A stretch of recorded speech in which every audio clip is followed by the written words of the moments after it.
নবী বলেন, আব্দুর রহমান তুমি আমার দিকে চেয়ে চেয়ে কেন কান্না করেছো বলো?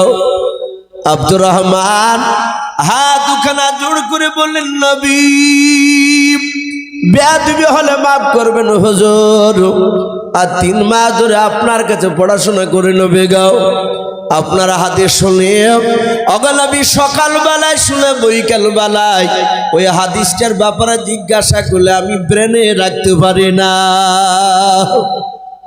আমি সব ভুলে যাই। নবীজি আমার একটা কথা মনে থাকে নাই, আমার বিশ্ব নবী জনাবে মুহাম্মদ রাসূলুল্লাহ সাল্লাল্লাহু তাআলা আলাইহি ওয়াসাল্লাম নবী বলেন, আব্দুর রহমান একটা হাদিসও তোমার মুখস্থ থাকে না? বলে হুজুর নাও।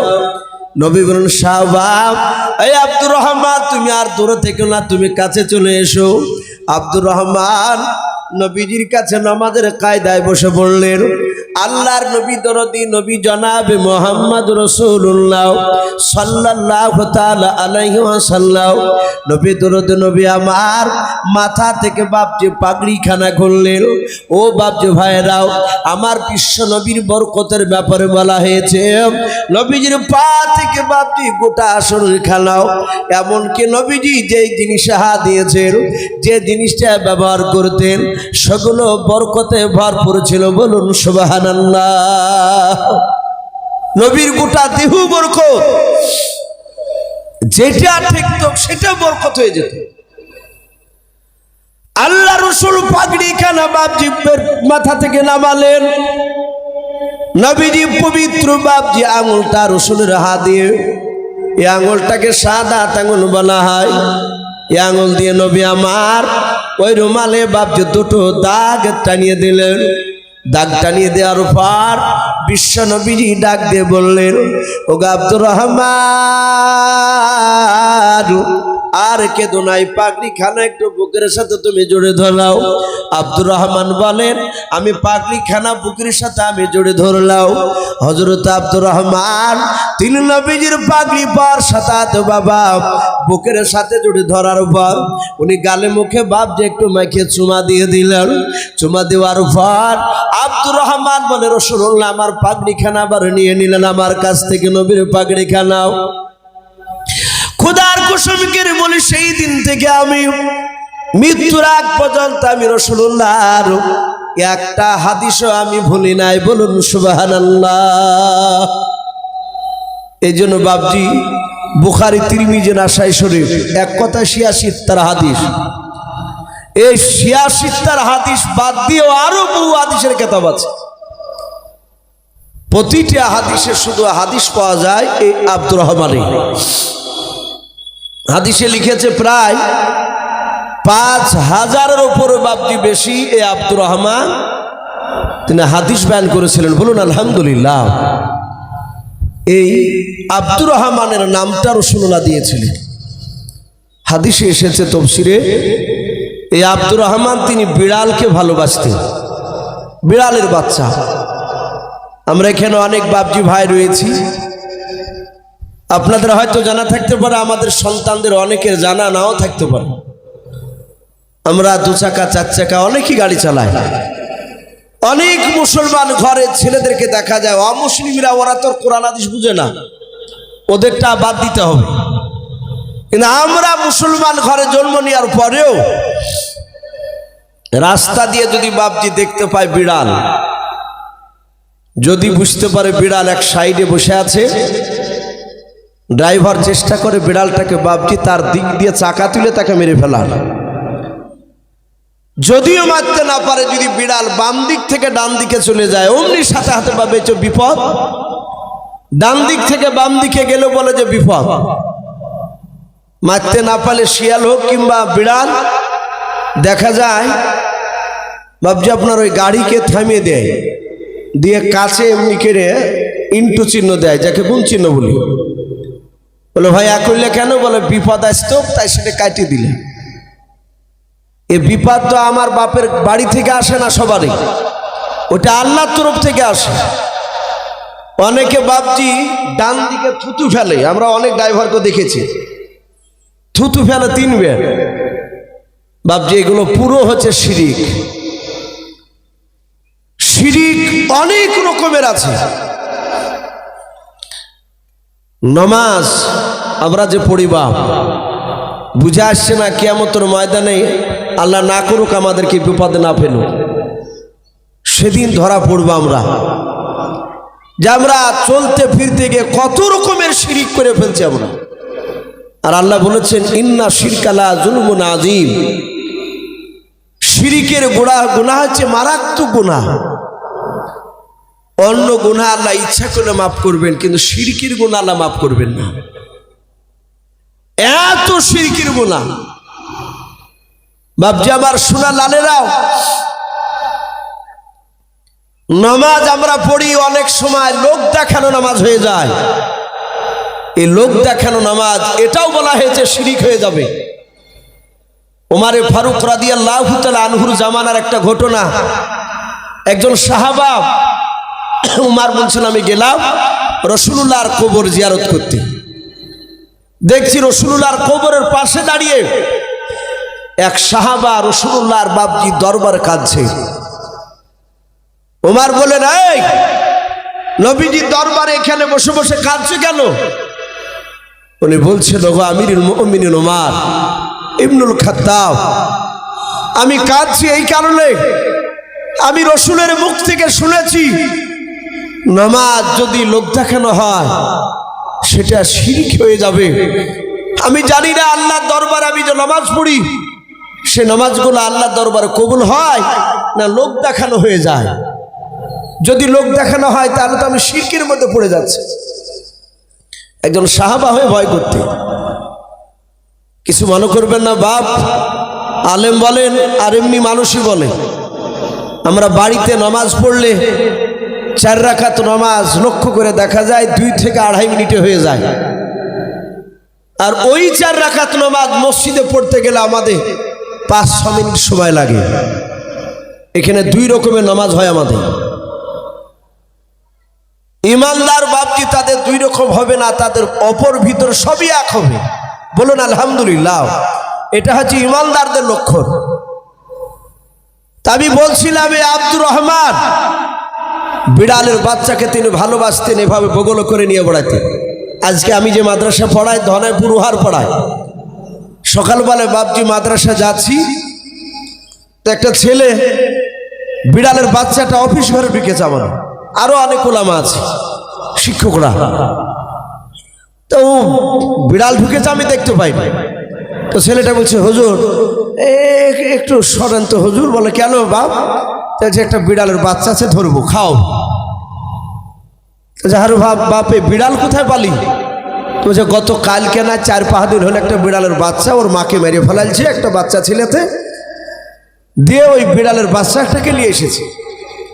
আর একটা ছেলে বলছে হুজুর আপনি তো বলেন ওই আবু হুরায়রা আব্দুর রহমানের সুন্নাত জিন্দা করছি। বলুন আলহামদুলিল্লাহ। বলে উনি বিড়াল ভালোবাসতে, তা আমরা মাদ্রাসায় বিড়াল পুষতে লেগেছি। অথচ আমরা বাপজি বিড়ালকে খারাপ নজরে ভাবি, কুপায়া তাই মনে করি না। বিড়াল কুপায়া নয়। আল্লাহ রসুলের সাহাবা আব্দুর রহমান উনি বিড়ালকে ভাবে বগলে নিয়ে বেড়াতেন। তো এমন ভাবে বাপজি গায়ে ঘষ্ট লেগে লেগে বাপজি ওই বিড়ালের পশমগুলো বাপজি উঠে গিয়েছিল। আসরে নামাজের সময় হয়েছে, মসজিদে নববীতে হাইয়া আলা সালাহ বিলাল আজান দিয়েছে। সাহাবাই কেরামরা বাপজি আজান শুনলে এদিক ওদিকে থাকতেন না, যার উপর আমল আপনি আমি করতে পারিনি। সাহাবা আব্দুর রহমান তিনি চলে গেলেন। যাওয়ার পর বিড়ালের বাচ্চাটাকে রেখে দিয়ে বাপজি বদনা থেকে পানি নিয়ে আসলেন।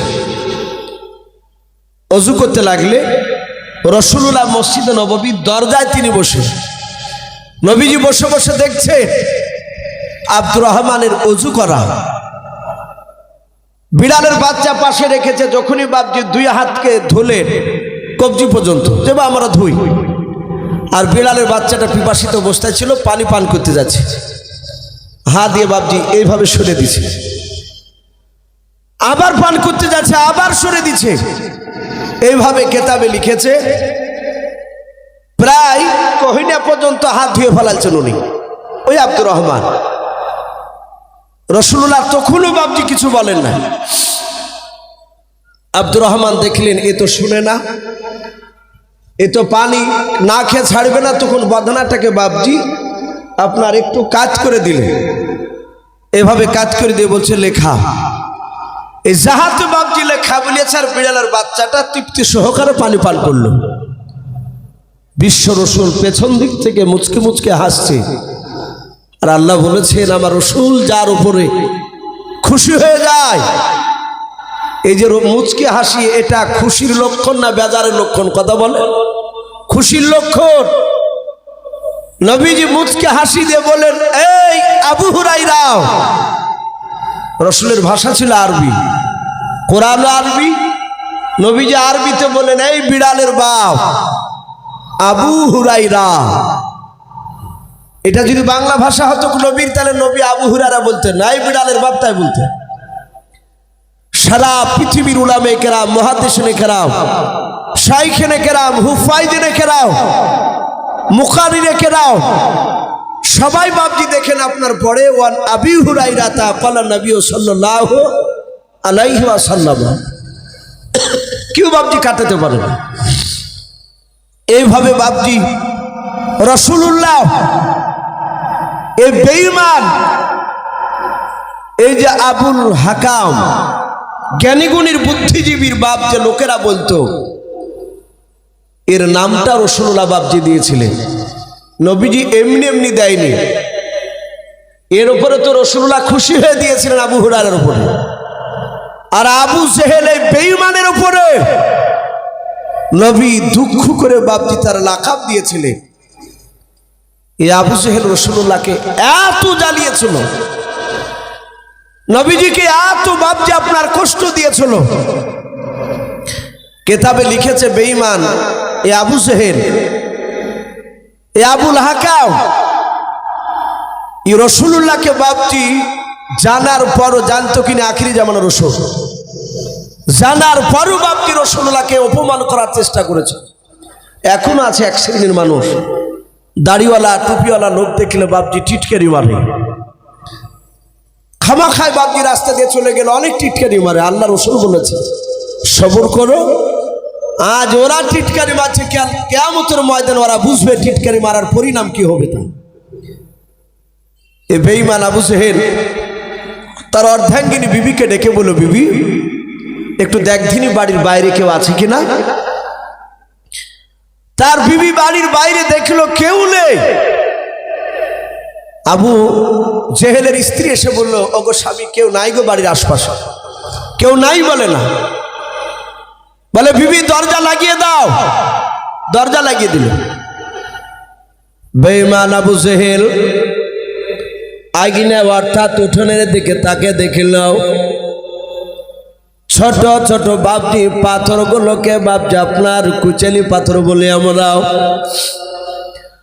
ওই কয়েকটা পাথরকে বেঈমান আবু জেহেল বাপজি হাতে তালুতে তুলে নিল,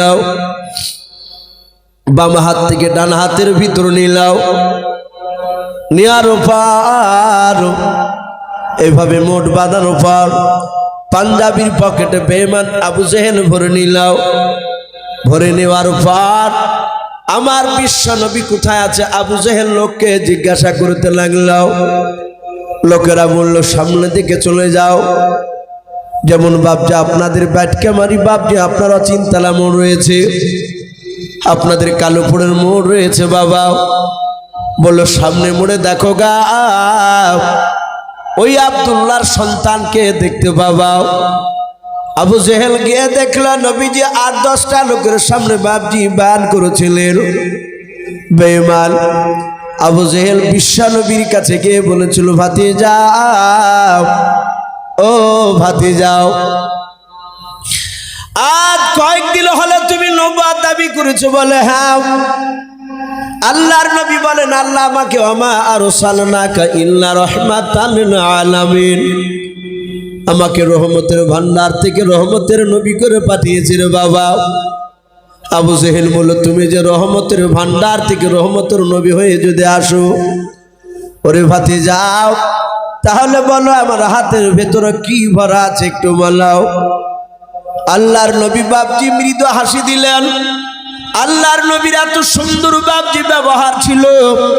আল্লাহর নবীর বাপজি মুচকে হাসি দেখে বাবা আবু জেহেলের দিলটা বাপজে তখনও বাপজি নরম হলো না। আবু জেহেল বলল, ভাতিজা আমার হাতের ভেতর কি আছে তোমাকে বলা লাগবে। আল্লাহর নবী বলেন, চাচা আমি কি মুখ দিয়ে বলবো না, আপনার হাতে আছে ওটাই সাক্ষী দিবে আমি কে। ও চাচা, আপনি তো আমাকে নবী বলে এখনো মানেন না, বলে নাও। আবু জেহেল বলল, ভাতিজা আমার হাতে যা আছে তাতে সাক্ষী দিবে, বলে হ্যাঁ। আবু জেহেল বলে, দেখে তিনি কথা বলে কি নাও। বলে ভাতিজা দেখি বল আমার হাতের ভিতর থেকে কথা বলে কি নাও। যাহাতে বাপজি রাসূলুল্লাহ ইশারা করলেন, সঙ্গে সঙ্গে আল্লাহর হুকুমে বাবা পাথর পড়তে লাগলো কলমা লা ইলাহা ইল্লাল্লাহ। একটু মহব্বতে পড়ে নি, লা ইলাহা ইল্লাল্লাহ, লা ইলাহা ইল্লাল্লাহ। তৌহিদ का डंका आलम में, तौहीद का डंका आलम में बजा दे व कमले अला आकाल हक ला इलाहा इल्लल्लाह। একটু মহব্বত পড়ে নি, লা ইলাহা লা ইলাহা ইল্লাল্লাহু মুহাম্মাদুর রাসূলুল্লাহ সাল্লাল্লাহু তাআলা আলাইহি ওয়াসাল্লাম। যাহাতে বাপ যে কলেমা পড়ার কথা বললেন, আর বেঈমান আবু জেহেল বলল, ভাতিজা তুমি সত্যি বড় জাদুঘর, তুমি আমার এই হাতের পাথরটা তো জাদু করে দিয়েছো। রাসূল বললেন, চাচা আমি জাদুকর নয়। আমার বিশ্বনবীর বিরুদ্ধে বাপজি সেখান থেকে রেগে চলে গেল। রাত্রিবেলায় আবু জেহেল, উদবা, সাইবা আর আবু সুফিয়ান আর আরেকটা নেতা ছিল আবুল আহাব, নবীজির আপন চাচা। এই আবুল আহাব লোকটা, আবু জেহেল রাসূলুল্লাহর আপন চাচা ছিল না, তার প্রতিবেশী চাচা। আমরা স্বাভাবিকভাবে দেখতে পাই, দেশের বাপজি বাড়ির যদি সূত্র, যদি আপনার কাছের লোক যদি ওই সূত্রর সাথে না থাকে, আপনাকে টপাকিরে ক্ষতি করতে পারবে না। আর বাহিরকে আর সূত্র দুশমন নিজের লোক বাহিরকার লোকের সাথে সাথ দিলে তাড়াতাড়ি ক্ষতি করে ফেলবে। তা আবুল আহাব রাসূলুল্লাহর আপন চাচা, সেও নবীজিকে বাপজি মারার জন্য রাত্রিবেলা মিটিংয়ে গেছে। আমার রাসূলের আপন চাচাও, আমরা জানি যে বিশ্ব নবীজির বাপজি আব্বারা টোটাল ভাই ছিল 10টা। কটা বললাম বা? 10টা। সবাই ইমানদার ছিল না। নবীর কিছু চাচা ছিল ইমানদার আর কিছু চাচা ছিল বেঈমান। যারা ইমানদার ছিল তার মধ্যে থেকে বাপজি একটা চাচার নাম ছিল আব্বাস রাদিয়াল্লাহু তাআলা আনহু। নবীর আর একটা চাচা ইমানদার ছিল, তার নাম ছিল আমির হামজা রাদিয়াল্লাহু তাআলা আনহু। তিনি প্রথমে রাসূলকে মানতেন না। রসুলের বাপজি যে দুশ্মন করত, নবীকে মানত না, এই আবুল আহাব ছিল বাপজি প্রকাশ্য দুশ্মন। এই আবুল আহাব বেঈমান, একবারও আপেল বিরোধিতা করত। নবীর আরেকটা চাচা ছিল, তার নাম ছিল আবু তলিব। এই লোকটা জান্নাতি না জাহান্নামী বাপ? আবু তলিব জাহান্নামী। জাহান্নামী মানে রসুলকে মানেনি, মানলে তো জাহান্নামী হতো না। কিন্তু বাপজি কেতাবে লিখেছে আবু তালিব নবীকে মানতো না, এটা ঠিক, কিন্তু রসুলকে ভালোবাসতো। তা তাহলে এই ভালোবাসার মধ্যে বাপজি এই দুশ্মনের মধ্যে পার্থক্য আছে। নবীজি পবিত্র জবানে রাসূলুল্লাহ তিনি বলেছেন তার চাচা আবু তালেবের জন্য, হে জগতের মানুষ, আমার চাচা আবু তালেব এত ভালোবাসতেন আমাকে, সারা পৃথিবীর মধ্যে আবু বকর বাদ দিয়ে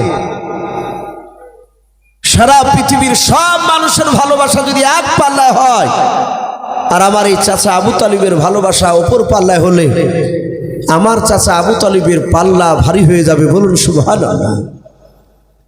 তাহলে তিনি কতটা নবীকে ভালোবাসতেন।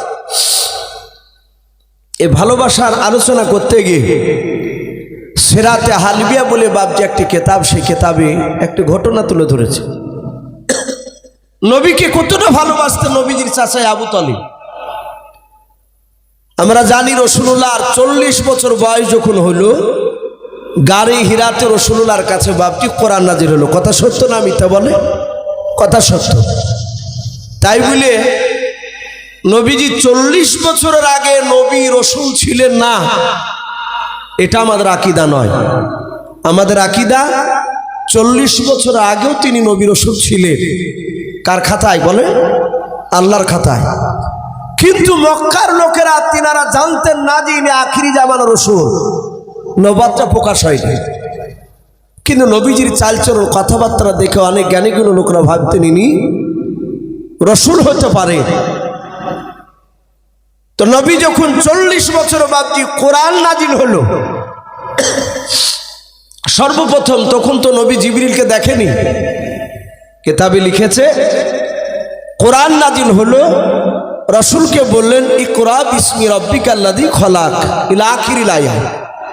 কোরআন শরীফের 30 পারায় সূরা আলাক, এই সূরাটা সর্বপ্রথম নাজিল হয়েছে। নবীজিকে বলেন হে রাসূল আপনি পড়ুন। নবী সর্বপ্রথম উত্তর দিলেন আমি পড়া জানি না।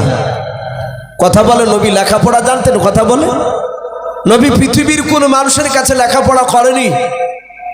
কেন করেনি? যদি একটা মানুষের কাছে লেখাপড়া করতে, ওই লোকটা বলতো যে মুহাম্মদ সাল্লাল্লাহু আলাইহি ওয়াসাল্লাম আমার ছাত্র, এ আমার কাছে বিদ্যা নিয়ে শিক্ষা গ্রহণ করে আজ নবুয়তের দাবি করে বেড়াচ্ছে। অনেক প্রাইমারি স্কুলের মাস্টাররা তাদের ছাত্ররা যখন কলেজের প্রফেসর হয়, অনেক বড় ডিপার্টমেন্টে যখন চাকরি পায়, অনেক সময় চায়ের দোকানে গল্প করতে করতে বলে যে ছাত্রটা আমার ছাত্র, আমি কে মানুষ করেছি। আমার আল্লাহ কারো কাছে শিক্ষা দেননি রাসূলকে, নবীজির স্বয়ং মাস্টার তিনি হচ্ছেন আমার আল্লাহ। বলুন আলহামদুলিল্লাহ। তাই বলে রাসূলুল্লাহ বাবজি মূর্খ ছিলেন না। কেউ যদি বলে নবী মূর্খ ছিলেন, তার ঈমানটা নষ্ট হয়ে যাবে। সারা পৃথিবীর মধ্যে রাসূলের উপর দিয়ে জ্ঞানীগুণী মানুষ আর পৃথিবীতে কেউ নাই। বলুন আলহামদুলিল্লাহ। আমরা জানি পায়খানা ফিরতে গেলে বাবজি ডান পায়ে ভর দিতে হয় না বাম পায়ে? একটু কথা বলে অনেকে জানেন না, খাস করে তাবলীগ ভাইরা এসব বিষয় ভালো বলতে পারে। বাম পায়ে বাবজি ভর দিয়ে পায়খানা পেশাব করতে হয়। এটা রাসূলুল্লাহ বলেছেন আজ ১৫০০ বছর আগে, যে বাথরুমে গেলে বাম পায়ে ভর দিয়ে পেশাব পায়খানা করবা। আজ বিজ্ঞানরা তারা গবেষণা করে বলছে একটা মানুষ কন্টিনিউ ভাবে যদি সে বাম দিকের পায়ে ভর দিয়ে পেশাব পায়খানা করে, সেই লোকটার জীবনে অ্যাপেন্ডিসাইড হবে না। বলুন আলহামদুলিল্লাহ। কিন্তু রাসূলুল্লাহকে সেই জামানায় জিজ্ঞাসা করেনি সাহাবারা, হুজুর এই বাম দিকে চাপ দিলে কি হয়? সাহাবারা ভাবতেন প্রশ্ন করলে যদি বেয়াদবি হয়, আর নবীর কাছে বেয়াদবি হলে জান্নাত পাওয়া যাবে না। তাহলে রাসূলকে জিজ্ঞাসা করলে রাসূলকে পারতেন না দিতে? কথা বলুন, অবশ্যই পারতেন। নবীর সারা পৃথিবীর মধ্যে বাপজি শ্রেষ্ঠ আমার রহমতের নবী, তিনি জ্ঞানী। নবীর ওপর দিয়ে জ্ঞানীগুণী মানুষ পৃথিবীতে জন্মায়নি, এখনো না, আগামীতেও জন্মাবে না। হ্যাঁ, রাসূলুল্লাহ বাপজি লেখাপড়া করেনি, ওই দিক দিয়ে কারণে আল্লাহ রাব্বুল আলামিন তাকে মানুষের কাছে শিক্ষা দেয়নি।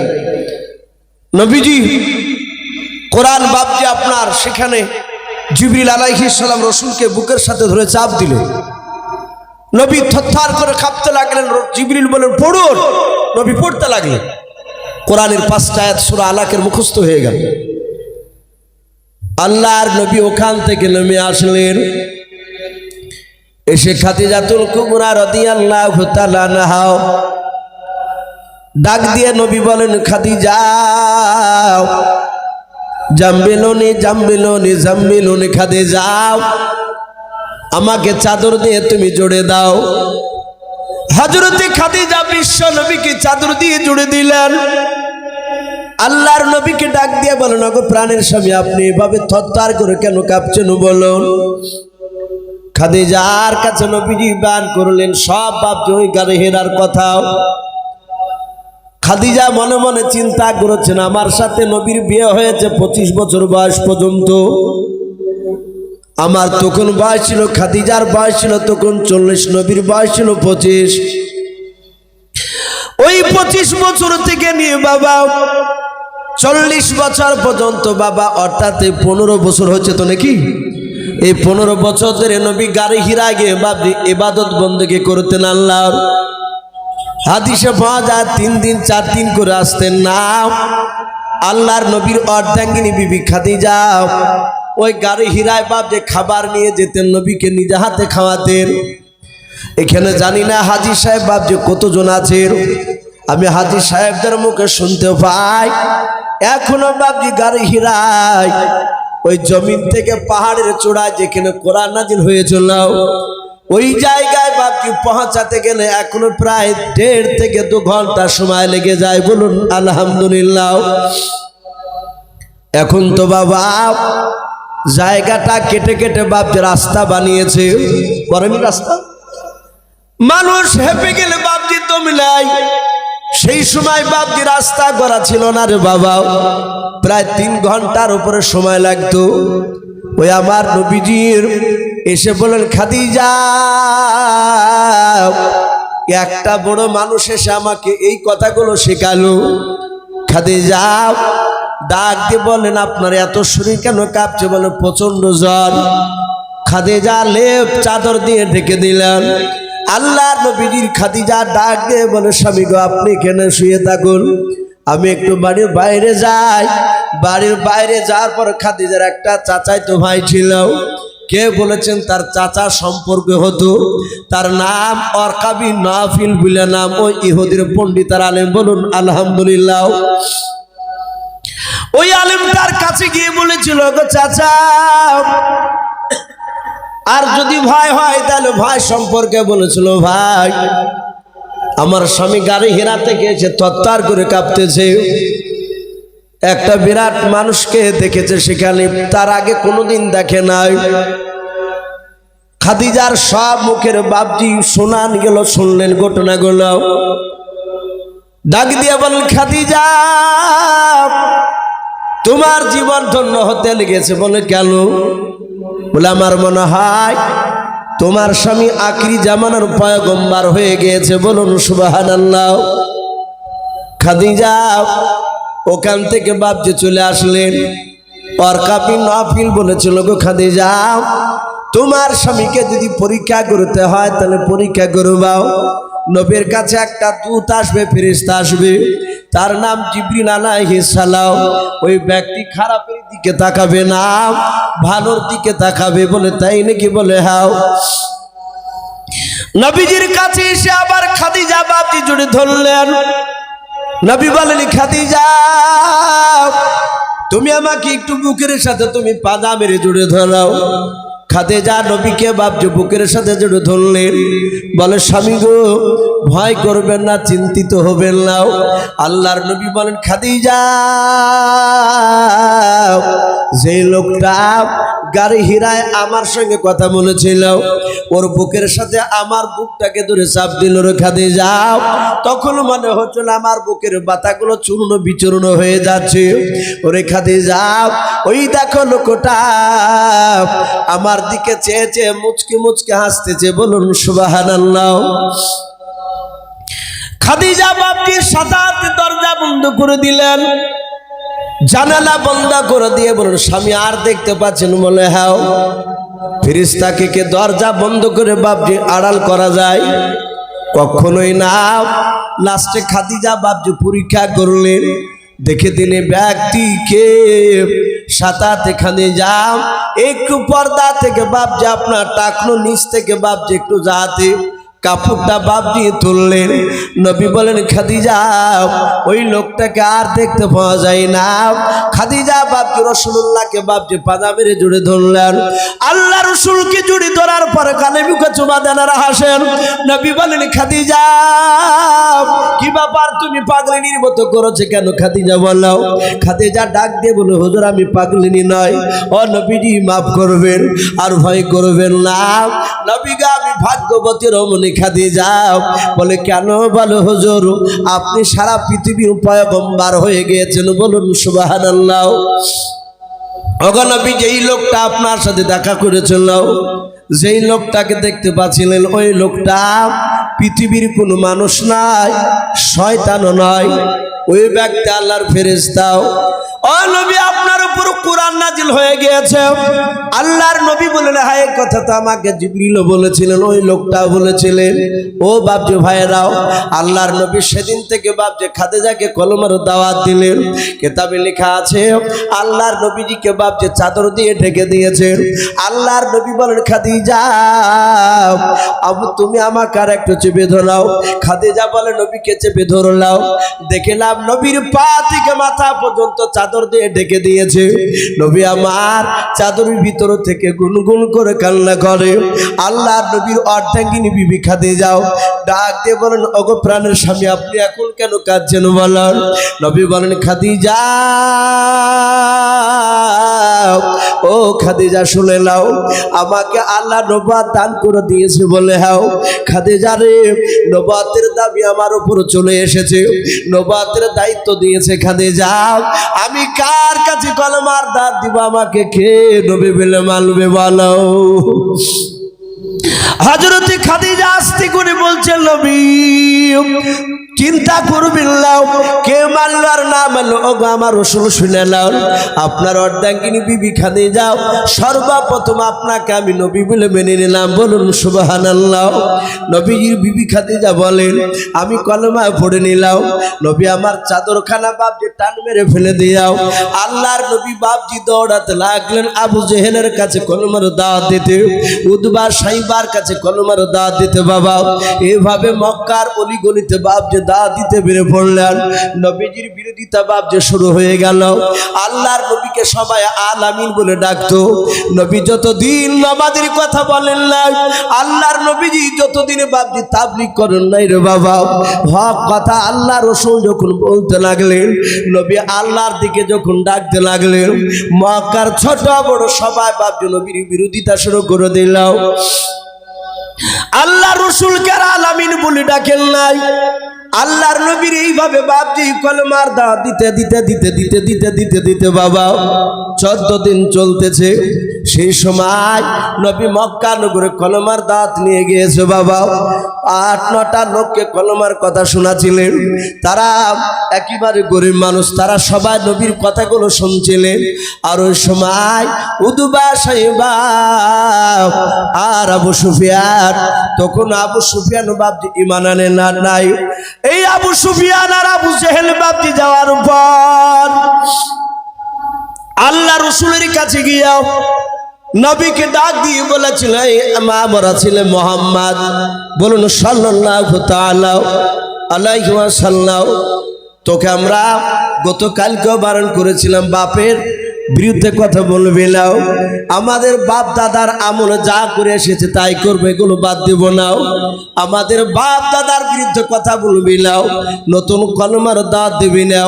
যাহাতে বাপ যে কথা বললাম, নবী বাদ দিয়ে বলেন, চাচা আমি তো কোনো অন্যায় করি নাই, জাহান্নাম থেকে মানুষ কিভাবে জান্নাতে যাবে ওই কথাটা একটু শোনাতে এসেছিলাম। আর সঙ্গে সঙ্গে আবু জেহেল বাপকে দাদাগিরি দেখে দিলাম। এত বড় বেয়াদব শয়তান জানোয়ার আবু জেহেল নবীর গলায় ধাক্কা দিয়ে রাসূলকে বাপজি ধাক্কা মেরে ফেলে দিল। নবী আমার হুড়মুড় করে বাপজি মাটিতে পড়ে গেলেন। নবীজির বাপজি আপনার কপালটা পাথর লেগে কপালটা ফেটে গেল বাবা। আল্লাহ রাসূল বাপজি হাত জোড় করে বলে, চাচা আমি তো আপনাদের কোনো আল্লাহ করি না গো, চাচা আমাকে আর মারবেন না। আবু জেহেল না বাপ যে শুনলো নাও, ও বাপ যে ভাইরাও, যাদের ইমান থাকবে না রে বাবাও, ইউটিউবে ফেসবুকে দেখা যায় অনেক জায়গায় বাপ যে ভারতবর্ষের মাটিতে বাবাও অনেক দাড়িওয়ালা বাপজিকে ধরে বাপজি দাড়ি কাঁচি দিয়ে ধরে কেটে দিছে। নামাজ পড়তে গিয়েছে এক শ্রেণীর বেঈমান লাথি মেরে বাপজি এই কাঁধে লাথি মেরে ফেলে দিয়েছে। ও বাপজি এমন ভাবে মারছে বয়স্ক লোকদেরকে, আর হাত জোড় করে বলে বাবা মেরো না, কিন্তু তাদের দিলে বাপজি রহম হয় না। এইভাবে বিশ্ব নবীকে বাপজি আবু জেহেলরা মারতো, নবীজির গলায় ধাক্কা দিয়ে ফেলে দিল। আল্লাহর নবীর কপাল কেন বাপজি পাথর থেকে বাপজি লেগে ফেটে গেল, 2-4 ফোঁটা রক্ত পড়ে গেল। নবীকে আবু জেহেল বলল বাবা আগামীকাল যদি কলমার দাওয়াত দেওয়া বন্ধ না করো রে বাবা, তোমাকে আমরা মারতে বাধ্য হবে এর চেয়ে বেশি। এই কাল থেকে যেন আর কথা বলবি না, আমরা বাপ দাদার আমল থেকে যা করিয়া সেটা করিয়া যাব। আল্লাহ রসুলকে গলায় ধাক্কা দিয়ে আবার বের করে দেব।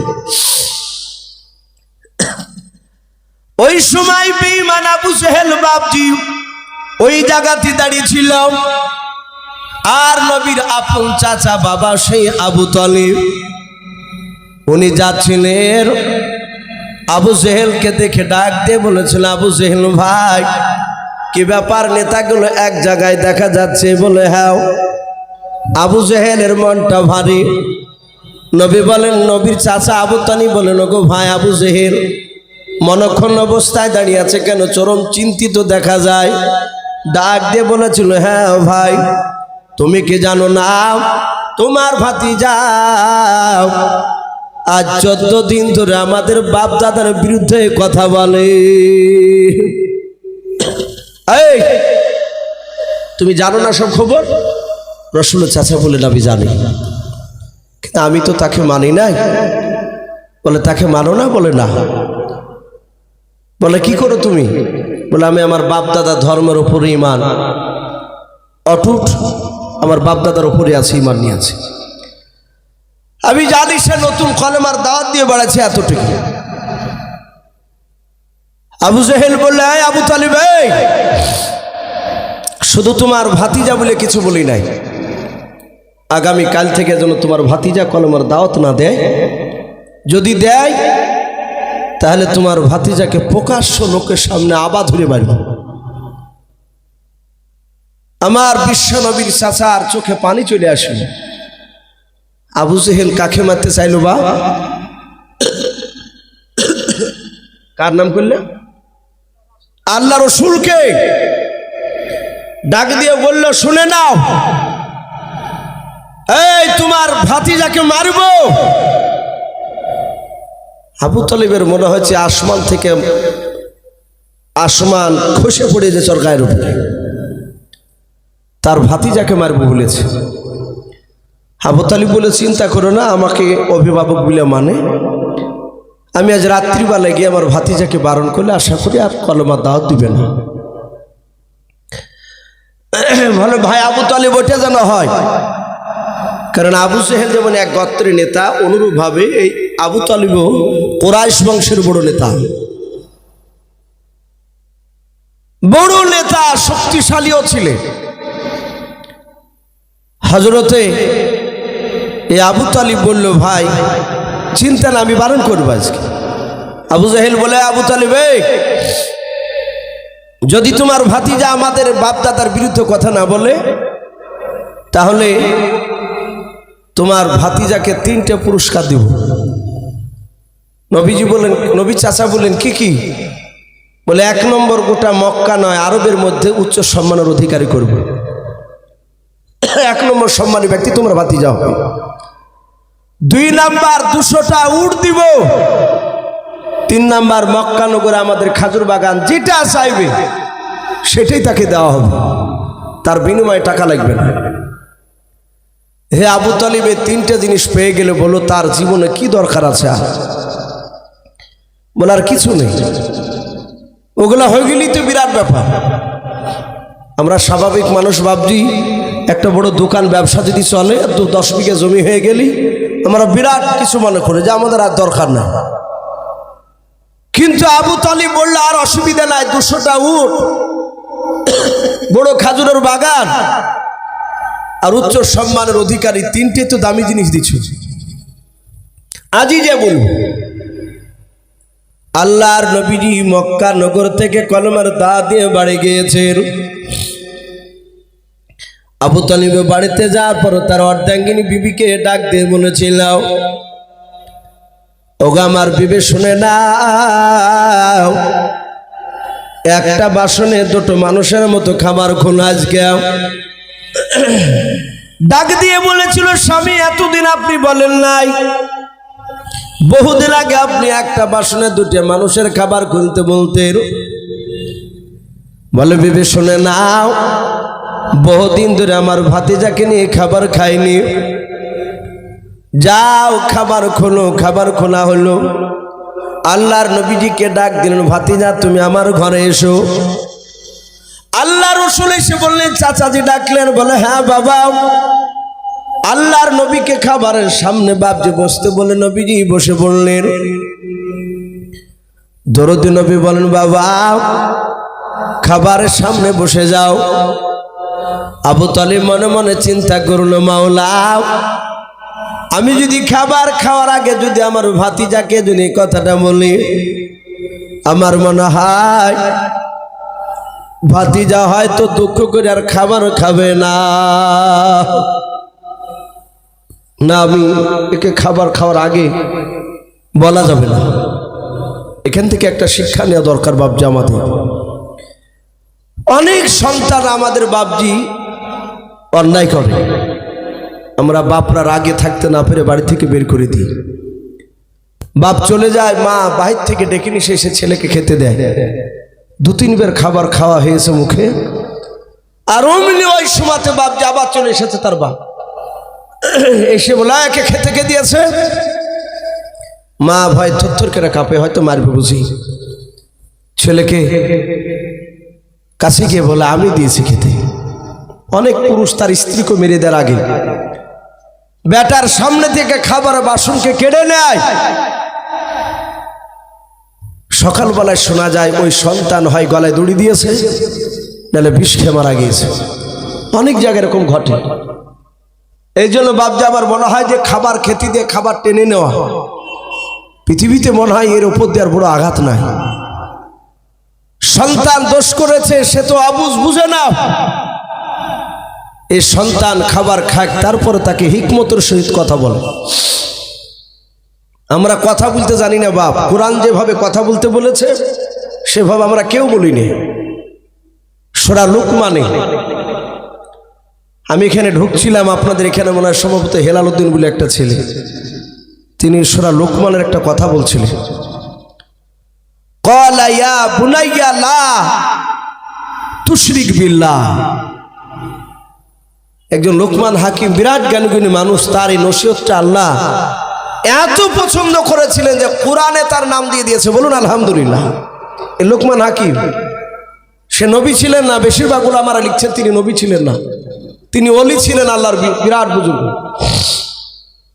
তো সেই ব্যক্তি তার সন্তানকে বলছে, ক্বালা ইয়া বুনাইয়া লা তুশরিক বিল্লাহ।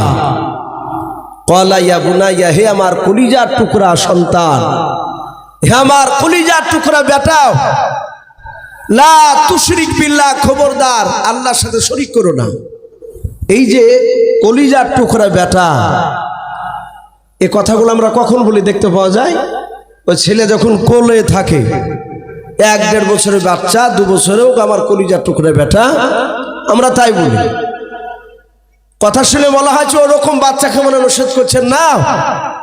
তখন লোকমান হাকিমের ছেলের বয়স প্রায় 40 বছর পার হয়ে গেছে।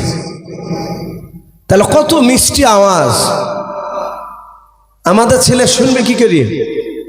কিছু মনে করবেন না, নাম হচ্ছে আব্দুল জাব্বার। নামাজ পড়তে ডাকছে ছেলেকে, জাব্বারি আয় নামাজ পড়তে যাবি না? জাব্বারি। ছেলে তো বাপজি হনুমানের মতন দাঁত বিজড়ে বলছে, কাল থেকে তো নামাজ পড়তে ধরিয়েছে, ধরে দেখো না। যেমন কথা তেমনি উত্তর বাপজি পাওয়া যাচ্ছে। আমরা খেতে বসে কেউ বাপজি সন্তানকে মধুসূর বলি না, কাছে পাশে বসে ডেকে বাপজি ছেলের মাথা হাত বুলে বলি না। এই জন্য বাপজি আমাদের কথা শুনতে চায় না। আমি বলছিলাম হযরতে আবু তালিব চিন্তা করছে, আগে যদি খাবার খাওয়ার আগে যদি ওই আবু জেহেলের কথাগুলো বলি, আমার ভাতিজা হয়তো রাগ করে আঘাত করে হয়তো আর খাবার খাবে না। আর যদি না খায়, আমি যে তার চাচা সারা রাত ঘুমাতে পারবো না। জোরে বলুন সুবহানাল্লাহ। রাসূলের আপন চাচা ডাক দিয়ে বলল, ভাতিজা তুমি খাবার খেতে শুরু করে দাও। আল্লাহর নবী যে হাত ওখানা জোড় করে বলেন, চাচা আপনি ভালো জানেন ওই 8 বছর বয়স আমার দাদা আব্দুল মুত্তালিব ইন্তেকাল করেছিলেন। সেই 8 বছর থেকে নিয়ে চাচা 25 বছর পর্যন্ত আপনার সাথে আমি খাবার খেয়েছি। খাদিজাকে বিয়ে করার দিন পর্যন্ত সকালবেলা পর্যন্ত নবী চাচা গো এক বাসন দুজনাই খাবার খেতাম, আপনি আমাকে না নিয়ে খাবার খেতেন না। ওগো চাচা আপনি জানতেন, আপনি আমাকে দেখেছিলেন, আপনি আগে খাবার না খেলে আমি খেতাম না। ওগো চাচা আপনি আগে খাবার খান, তারপরে আমি খাবার খাবো। যাহাতে নবীজি এই কথাটা বললেন, আর আবু তালিব আর ধৈর্যের বাঁধ বাঁধতে ধরে রাখতে পারলো না। হাউমা করে তিনি চিৎকার করে কেঁদে উঠে বলেছিল, বাবা এত ভালোবাসো তুমি আমাকে? বলে চাচা শুনে নাও, মার পেটে 6 মাস যখন আমার বয়স, তখন আমার আব্বাকে হারিয়ে ফেলেছি গো চাচা। আমার আব্বা সিরিয়ায় ব্যবসা করতে গিয়ে আর ঘুরে আসে নাই। ওগো চাচা আব্বার চেয়ে বেশি আপনাকে ভালোবাসি। চাচা গো নিজের জানের চেয়ে আপনাকে বেশি ভালোবাসে, চিন্তা করবেন না, খাবার খান। আবু তালিব বলেছিল, বাবা আর না বলে থাকতে পারলাম না। ওরে বেটা দিনের বেলা কি আবু জেহেলের সাথে তোমার দেখা হয়েছিল মক্কার কোন রাস্তায়? বলে হ্যাঁ চাচা। বলে দেখা হয়েছিল। ওগো চাচা একটু তাকে দেখুন আমার কপালটা কি অবস্থা করেছে আবু জেহেল, আমাকে ধাক্কা দিয়ে ফেলে দিলাম। ও চাচা পাথর লেগে কপালটা ফেটে গেল। আল্লাহর নবীর চাচা আবু তালিব বাপ যে সহ্য করতে পারলেন না, উনি কপালে চুমা দিয়ে বলল, ভাতিজারে আবু জেহেল এইভাবে বেড়েছে তোমাকে? বলে হ্যাঁ। আল্লাহর নবীজিকে ডাক দিয়ে বলে, বাবা তুমি চলে যাও রূপার, ওই আবু জেহেলের সাথে আমার দেখা হয়েছিল। আবু জেহেলরা চোখগুলো মোটা মোটা করে বলেছিল, আবু তালিব ভাই তোমার ভাতিজা যেন আগামী কাল থেকে যেন কলমার দাওয়াত না দেয়। এই ভাতিজা আমি আবু জেহেলদের চেহারার দিকে চেয়ে দেখেছি, ওরাও তোমাকে মারবে আগামীকাল। রে বাবা তোমাকে মারলে আমি সহ্য করতে পারবো না। ওরে বাবা তুমি কাল থেকে আগামীকাল থেকে কলমার দাওয়াত আর দিবা নাও। বাবা শুনে নাও, কলমার দাওয়াত যদি বন্ধ করে দাও তোমার লাভ আছে। বলে কি চাচা লাভ? বলে ওই বড় বড় নেতারাও 3টা তোমাকে পুরস্কার দিব বলেছে। বলে কি কেউ? বলে 1 নাম্বার তোমাকে উচ্চ সম্মানের অধিকারী করবে, 2 নাম্বার মক্কা নগরে হিষ্টপিষ্ট শুনে নাও 200টা ওট দেবে, 1টা মক্কার বড় সবচেয়ে খাজুরের বাগানটা দেবে। বাবা এই বাবা বললো এই 3টে জিনিস যদি তুমি পেয়ে যাও আর তোমার কিছু লাগবে না রে বাবা, আর তুমি কলমার দাওয়াত দিতে যেও নাও। আল্লাহর নবী বলেন, চাচা আর কিছু দিতে চেয়েছে? বলে নাও। আল্লাহর নবী বলে, চাচা শুনে নেন, আল্লাহর নবী জনাবে মুহাম্মদ রাসূলুল্লাহ সাল্লাল্লাহু তাআলা আলাইহি ওয়াসাল্লাম দরদে নবী ডাক দিয়ে বলেন, চাচা যান শুনে নাও, শুধু মক্কার ওই 3টা জিনিস কেন, গোটা পৃথিবীর ধন সম্পদ যদি আমাকে যদি দিয়ে দেয়, ও চাচা তার সাথে সাথে যদি আসমান থেকে সূর্য পেড়ে নিয়ে এসে আমার ডান হাতে যদি মক্কার নেতারা দিয়ে দেয়, ও চাচা মক্কা নগরের লোকেরা চাঁদ পেড়ে নিয়ে এসে যদি আমার বাম হাতে দিয়ে দেয়, ওগো চাচা খুদার কসম কেরা বলে শুনে নেন, আপনাকে সামনে রেখে আমি আল্লাহর কাছে ওয়াদা করেছি, শুনে নেন হক কথা কলমের দাওয়াত দেওয়া বন্ধ করব না। বলুন সুবহানাল্লাহ। রাসূল বলেন, এই চাচা আমি হক কথা কলমার দাঁত বন্ধ করবো না। জাহাতে রসুলের কথা বললে আর আবু জেহেলের চোখ দুটো নয়, আবু তালিবের চোখ দুটো কুখের মতো লাল হয়ে গেল। ও তো বড় নেতা, তাতে রসুলকে মানে না, নবীকে ভালোবাসে, নবীর সুন্নাতের উপর আমল করে নাই। এখানে একটা বিশেষ লক্ষ্য করবেন বাপজি, এখানে শুধু নবীকে ভালোবাসার কথা আসেনি, নবীর সুন্নাতকে ভালোবাসার কথা এসেছে। আপনি আমি যতক্ষণ পর্যন্ত নবীর সুন্নাতকে না মানব ততক্ষণ পর্যন্ত বাপজি রসুলকে মানা হবে না। এমনি মৌখিক নবীকে ভালোবাসেন এটা বলতে পারে আমরা অনেকে। অনেক সময় চায়ের দোকানে বলি ভাই নবীকে নিজে জানার চেয়েও ভালোবাসি। যদি বলে ভাই 5 ওয়াক্ত নামাজ পড়ি, বলো না ভাই ওইটাই হয় না, পড়বো ভাবছি, একে ভালোবাসা বলে না। এগুলো সব মুনাফিকি চরিত্র। এটা আবু তালিবের মধ্যে ভরা ছিল। আবু তালিব এমনি নবীকে ভালোবাসতো। আবু তালিব ওই কথা শুনে তার চোখ দুটো লাল হয়ে ডাক দিয়ে বলেছিল, এই ভাতিজা, আমিও লাতুজ্জার কসমিকে বলি, শোন। বলে চাচা বলুন। বলে আমার কণ্ঠে যান থাকা পর্যন্ত মক্কার কোন লোক তোমার শরীরে ফুলের ছিটকি ফেলতে পারবে না। বলুন সুবহানাল্লাহ। বাপজি, এই আবু তালেব ইন্তেকাল করার পরে নবীর আরেকটা কাছের লোক ছিল, তিনি খাদিজা। এই খাদিজাতুল কুবরা রাদিয়াল্লাহু তাআলা আনহা, তিনিও ইন্তেকাল করার পরে ওই বছরটা রাসূলুল্লাহর এত কষ্টের বছর ছিল। তখন আমির হামজা রসুলকে মানেনি, কিন্তু আমির হামজার বিরাট শক্তি। কিতাবে লিখেছে যুবকের বাপজি, দুনিয়ার যুবক 50টা যুবকের শক্তি একাই আল্লাহ এ আমির হামজার 2 হাতে দিয়েছিলেন। বলুন সুবহানাল্লাহ। এত শক্তি, উনি তীর চালাতে পারতেন, তীর যাকে নিশানা করতে লেগে যেত। নবীর আপন চাচা আবু তালিব নাই, খাদিজা নাই, নবীকে মারলে খাদিজার কাছে যেতেন, দরজা খুলে খাদিজার কাছে রসুল বাচ্চা ছেলের মতো কাঁদতেন। খাদিজা আমাকে এই জায়গায় ধরে মারল, কে? বলে আবু জেহেলের লোকেরা। রসুল কাঁদতেন আর খাদিজা চুমা দিয়ে বাপজি পানিকে গরম করে ভিজা শুকনো তেলাকে ওই গরম পানিতে চুবিয়ে রসুলের রক্তগুলো মোছাতেন আর বলতেন, ওগো প্রাণের স্বামী, ওরা যদি জানত যে আপনি আখিরি জামানো নবী, আপনাকে মারতক না। বলুন সুবহানাল্লাহ। কি সান্ত্বনা! বারবার কান্তকার, বারবার খাদিজা চুমা দিত, কার সান্ত্বনা দিত। আছে আমাদের স্ত্রীরা সান্ত্বনা দেওয়া। একবার আপনি কালীপুরের মোড় থেকে মার খেয়ে বাড়িতে যায়, পরীক্ষা করে কিংবা মিথ্যে করে যে বুঝলে যে আমাকে অমুক লোক মাইল, আর অমনি বুঝবে যে লাখ শুয়ে ফাটিয়ে দিতে পারো নি। এই হচ্ছে আমাদের উত্তর বিবিধি। আর যদি আবার বলো যে না পারবো না, তাহলে আমার চুরি গেলাম, তুমি হাতে দিয়ে ঘুরিয়ে বেড়াও গা, মেয়ে ছেলে মেয়ে দিবে সাথে হাতে। আর খাদিজা তা বলতেন না, খাদিজা বলতেন, ওগো স্বামী, ওরা যদি জানতো যে আপনি রসুল, আপনি নবী, ওরা মারতো না, আপনাকে মাথায় করে নিয়ে বেড়াতো। বলুন আলহামদুলিল্লাহ। বাপজি আমার সোনা লালেরা, তার সান্ত্বনা দেওয়া মানুষটাও নাই। আবু তালিব যে পাশে গিয়ে দাঁড়াতো, রসুলকে মারতো, আবু তালিবকে বলতো, গে আবু তালিব, তোমার ভাতিজাকে মারছে দেখো গা। বলে কোথায়? বলে অমুক জায়গায়। আর আবু তালিব দৌড়াতে, আবু তালিবকে দেখে মক্কার কাফেররা পালিয়ে যেত। ওরা আর কাছে বাপজি ভিড়তো না। এই যে বাপজি রসুলের পাশে দাঁড়াতেন, আবু তালিবের ইন্তেকালের পর আর কেউ নাই। হাদিসে এসেছে কিতাবে জীবনীতে, আল্লাহ রসুলকে মেরেছে, এত জোরে মেরেছে সে সময় কাফেরদের খুব মজা হয়েছে। নবীজির গার্ড স্বরূপ কেউ নেই, একমাত্র আল্লাহ ছাড়া তার কেউ নাই সেখানে। নবীকে মেরেছে। নবীর চাচা আবু তালিব তখন ঈমান আনেনি।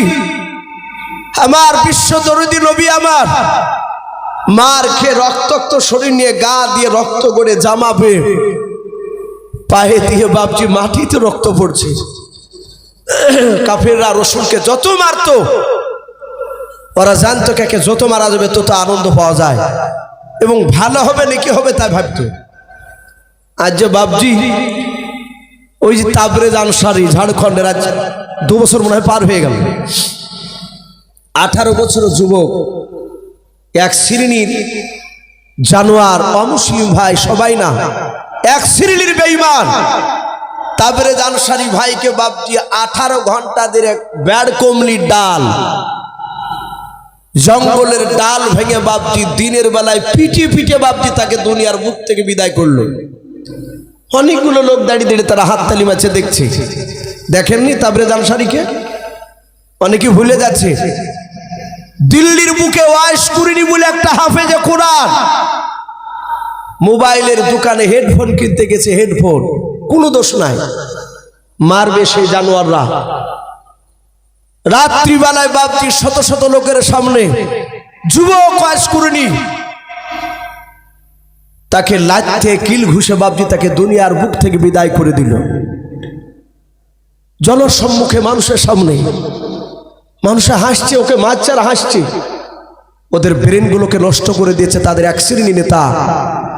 তারা বলেছে মুসলমানকে যত মারবি তত নাকি তোদের, এটা বুঝাতে চেয়েছে তারা। আর কিছু অন্ধভক্ত দাদি বাপজি বিশ্বাসী হয়ে গেছে। রসুলের জামানা ওই রকমই তো ছিল কিছু লোক। আবু জেহেল তারা বলেছিল যে মুহাম্মদ সাল্লাল্লাহু আলাইহি ওয়াসাল্লামকে যত মারবি তত তোদের পুণ্যের কাজ হবে, নেকি হবে। তাই তো তারা মারতে গিয়েছিল। রসুলকে বেড়েছে। নবীজি খাদিজার বাড়িতে গেলেন, খাদিজা নাই। নবী ওখান থেকে কালতে কালতে আবু তালিবের বাড়িতে গেলে, আবু তালিবের বাড়ির দরজায় রাসূলুল্লাহ ওখানে দাঁড়িয়ে কাঁদলেন। চাচা নাই, পাশে একটু শান্তনামূলক কথা বলবে। নবী যাবে কোথায়? রাসূল চিন্তা করছেন, আমার চাচা আমির হামজা আছে, খুব শক্তিশালী চাচা আমার, আমি যাই চাচার কাছে গিয়ে একটু দাঁড়াবো, বলবো চাচা আমাকে সান্ত্বনা দিবে। আল্লাহর নবী গুটি গুটি পায়ে বাপজি মা রেখে আমির হামজার বাড়ির দরজা গিয়ে ডাক দিয়েছেন, চাচাও চাচা বলে বাপজি কয়েকবার ডাক দেন। পর ভিতর থেকে বাপজি আমির হামজার আওয়াজ বেরিয়ে আসে নাই। আমির হামজার অর্ধাঙ্গিনী বিবি বেরিয়ে এসে বলল, কেউ? দরজা খুলে দেখছেন নবীজি দাঁড়িয়ে আছে। নবী বলে, চাচিমা আমি আমির হামজার ভাইপো ভাতিজাও। কেন তোমার চাচাকে ডাকছো? বলে আমার চাচাকে ডাকছি কাফেররা, মক্কার আবু জেহেলের লোকেরা আমাকে ধরে মারলো গো চাচিমা। দেখেন শরীর দিয়ে রক্ত ঝরতেছে। ওই সময় সান্ত্বনামূলক কথা না বলে বাবা ডাক দিয়ে বলেছিল, আঘাত দিয়ে বলেছিল, যেমন কর্ম তেমনি ফল পাইয়াছো, বেরিয়ে যাও, বাড়ি থেকে বেরিয়ে যাও। নবীর চাচাকে বাড়িতে বাপজি বসতে বললো নাও। নবীর চাচিমা বললো নাও। নবী কাঁদতে কাঁদতে ওখান থেকে চলে গেলেন গুহার ভিতরে। ময়দানে একটা গর্তের কাছে গিয়ে নবী সেজদায় পড়ে কাঁদেন, বলেন, আল্লাহ আমি মনে হয় তোমার দিনকারে টিকাতে পারবো না। যেইভাবে উঠে পড়ে লেগেছে বিরোধিতা করতে আবু জেহেলের লোকেরাও, আল্লাহর নবী বাপজি ডুকরে ডুকরে কাঁদেন, রক্তাক্ত শুরু নিয়ে রে বাবা। আমির হামজা জানে না আল্লাহ বলেছেন, মাইয়াহদিহিল্লাহু ফালা মুদিল্লা লাহু ওয়া মাইয়ুদ্লিলহু ফালা হাদিয়া লাহু। আমার আল্লাহ বলেছেন, বান্দা আমি যাকে হেদায়েত বানাবো পৃথিবীর মানুষ কেউ নাই তাকে বাপজি গুমরা বানাতে। আল্লাহ বলেন, আমি যাকে গুমরা বানাবো পৃথিবীর মানুষ কেউ নাই বাপজি তাকে হেদায়েত বানাতে। আল্লাহর নবীজি বাপজি ওইদিকে কাঁদছে, আমির হামজার দিলে বাপজি নূরের বাতি আল্লাহ জানিয়ে দিয়েছেন। বলুন সুবহানাল্লাহ। আমির হামজা মাঠে জঙ্গলে গিয়েছিল হরিণ শিকারি করতে বাবা। একটা হরিণকে দেখে বাপনি তীরখানা নিশানা করে হরিণকে বাপনি শিকার করবে, মারতে যাবে। যাহাতে বাপনি তীরখানা ছুটতে যাবে, আল্লাহর কুদরতে বাপজি হরিণের জবান দিয়ে রে বাবা মানুষের মতো কথা বলতে লাগলো। বলুন সুবহানাল্লাহ। ওই হরিণটাই পেছন দিক থেকে ঘুরে ডাক দিয়ে বলেছিল, গো নবীজির চাচা আমির হামজা আমাকে স্বীকার করো না, আমাকে তুমি মেরো না, তোমার ভাতিজার পাশে গিয়ে দাঁড়াও গা। বলুন সুবহানাল্লাহ। যাহাতে বাপজি আমির হামজা হরিণের মুখ থেকে কথা শুনলেন বাবা, আর কি কারো কথা শোনা লাগবে বাপ? আমির হামজা সুজা দৌড়ে গিয়ে বাপজি বাড়িতে গিয়ে ডাক দিয়ে বলে, বেবে রে আমার বাড়ি থেকে আমার ভাতিজা এসেছিল। বলে হ্যাঁ। বলে কেন এসেছিল? ডাক দিয়ে বলে কেন এসেছিল? বলে এসেছিল মক্কার লোকেরা তাকে ধরে মেরেছে, আমাদের বাপ দাদার বিরুদ্ধে কথা বলে বেড়ায়, তো তুমি ভালোই জানো। আমির হামজা বলে হ্যাঁ তা ভালো জানি। বলে আমার ভাতিজা কি বসতে দাও নাই? বলে না, শুধু চাচা চাচা করে তোমাকে কয়েকবার ডাকছিল গাও, তুমি নাই বললাম আর চলে গেলাম। আমি বাড়ি থেকে চলে যেতে বললাম, আর বাড়ি থেকে কাঁদতে কাঁদতে চলে যাচ্ছিল, আর আমি দরজার আড়াল থেকে ওকে মেরে মেরে দেখছিলাম। মুহাম্মদ সাল্লাল্লাহু আলাইহি ওয়াসাল্লাম তোমার ভাতিজা সামনের দিকে পা ফেলছিল আর পেছন দিকে তোমার বাড়ির দিকে ঘুরে ঘুরে দেখছিল। বলুন সুবহানাল্লাহ। আল্লাহ রাসূলের চাচা ডাক দিয়ে বলে বিবি রে কোথায় গিয়েছে জানিস? বলে না। এই দরজার গুড়িতে দাঁড়িয়ে ছিল।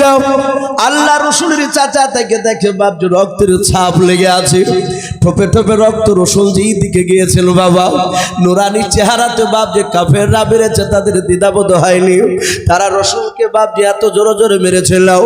আল্লাহর নবীর চাচা বাপজি পায়ের নিশানা দেখে দেখে চলে গেল। আল্লাহর নবী জনাব মুহাম্মদ রাসূলুল্লাহ সাল্লাল্লাহু তাআলা আলাইহি ওয়াসাল্লাম সিজদারত অবস্থায় আছে। আমার আমির হামজা আল্লাহর নবীর কাছে যাওয়ার পার পিঠে হাত দিয়ে বলেছিল সিংহের মতো গর্জন দিয়াও, ওরে ভাতিজা আর কান্না করতে হবে না, তোমার চাচা আমির হামজা তোমার পাশে দাঁড়িয়ে গেল। বলো কার মার এত কোলে যাও যে আমার ভাতিজাকে মেরে রক্তাক্ত করে দিয়েছে? এই ভাতিজা তুমি একটিবার শুধু নাম করে দাও, তার মুখে তিরখানা দিয়ে পিঠ দিয়ে তিরখানা বের করে দেব। আল্লাহর নবী সিজদা থেকে মাথা তুললেন, ডাক দিয়ে বলেন চাচা আমি হাসলে আপনি খুশি হবেন? বলে হাও। ওর প্রতিবাদ করলে প্রতিশোধ নিলে আমি কি খুশি হব? বলে কেন হবে নাও? আল্লাহর নবী বলে চাচা আমাকে যারা মেরেছে তার মারার চেয়ে, তাকে মারার চেয়ে আমি আরো খুশি হব চাচা যদি একবার পড়ে নেন কলমা লা ইলাহা ইল্লাল্লাহ লা ইলাহা লা ইলাহা ইল্লাল্লাহু মুহাম্মাদুর রাসূলুল্লাহ সাল্লাল্লাহু তাআলা আলাইহি ওয়াসাল্লাম। এই সেই আমির হামজা রাসূলের উপর বাপজি ঈমান নিয়ে এসেছিল। আমির হামজা রাসূলকে এত মানতে, আমির হামজা রাসূলুল্লাহ আমির হামজা চেয়ে অনেক ছোট বয়সে। রসুলের 10টা বাপজি যে চাচা ছিল আব্বারা ভাই ছিল, নবীর আব্বারা ভাই, তার মধ্যে সবচেয়ে ছোট ভাই ছিল নবীজির আব্বা, আর তার ছেলে মুহাম্মদ সাল্লাল্লাহু আলাইহি ওয়াসাল্লাম। অথচ বাপজি আমির হামজা রাসূলুল্লাহকে লেনদেন ছাড়া কথা করতে না। বলুন আলহামদুলিল্লাহ। নবী যতক্ষণ দাঁড়িয়ে থাকতে আবু তালিব না আমির হামজা দাঁড়িয়ে থাকতেন। বলুন আলহামদুলিল্লাহ। নবী বসে থাকলে উনি আর বসতেন না। নবী বলতেন চাচা বসুন, বলে না বাবা তুমি বসে থাকলে আর ওখানে আমি বসে যদি থাকি আমাকে লজ্জা লাগে, বেয়াদবি করা হচ্ছে তাই মনে হয়। এত মানতে আমি বলছিলাম বাপ সেই আবু তালিব রাসূলকে বাপজি এত ভালোবাসার পরেও সে লোকটা বাপজি জান্নাত যেতে পারেনি।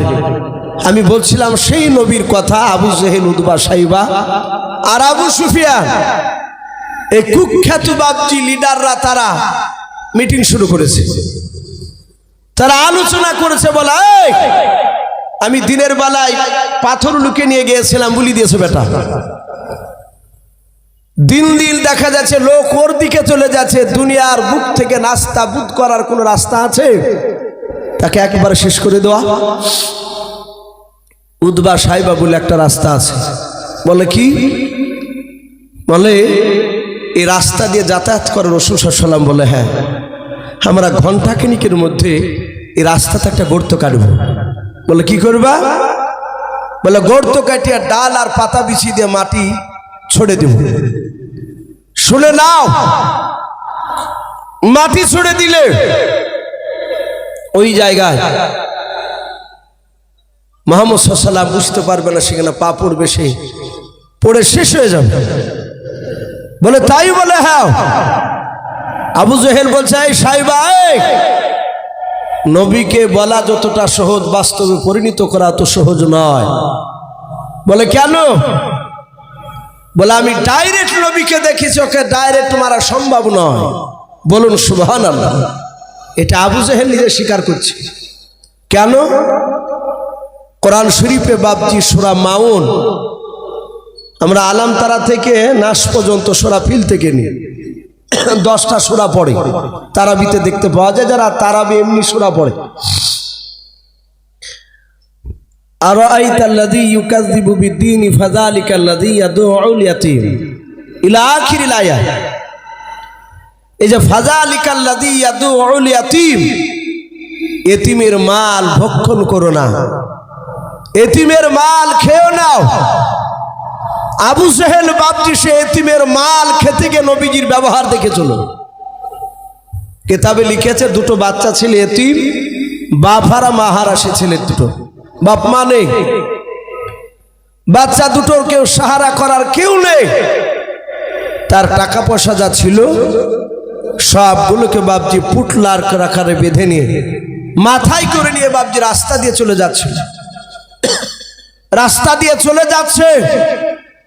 আর আবু জেহেলের চেলারা দেখেছে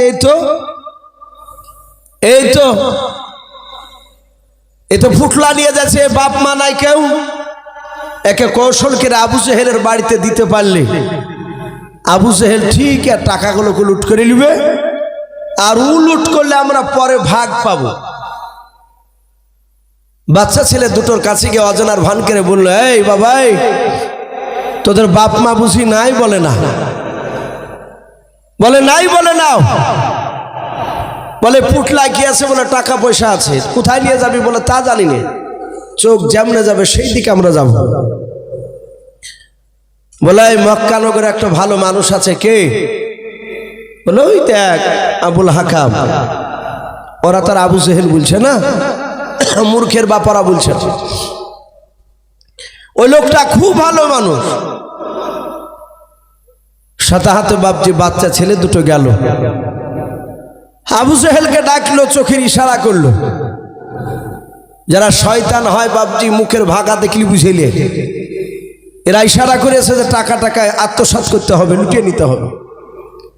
আবু জেহেল মিষ্টি ভাষায় দিয়ে বলল, বাবা তোমাদের বাপ মা বুঝি নাই? বলে না চাচা। বাচ্চা দুটো কাঁদছে। বলে পুটলা কি আছে? বলে টাকা পয়সা আছে চাচা, সোনা চাঁদি যা আছে এতি ভরা আছে। যাচ্ছিলে কোথায়? বলে চাচা তা জানি না, কিন্তু এই লোকগুলো আপনার বাড়িতে নিয়ে এসে দিল। আপনি বলো ভালোবাসে? বলে বাবা কাঁদিস নে, আমি তোর বাপের মতো ভালোবাসবো। বলে বাবা টাকার পুটলাটা আমাকে দে, আমার বাড়িতে যতদিন ইচ্ছা থাকবি, তার বিনিময়ে টাকা লাগবে না, খাবি পড়বি সব আমার জিনিস। এর বিনিময়ে 1 টাকা পুটলা থেকে নেব না, পুটলাটা শুধু আমানত স্বরূপ থাকবে আমার কাছে। বলে চাচা আপনি তো খুব ভালো মানুষ। বলে হ্যাঁ। ওরা টের পাবে যে কতটা ভালো তা।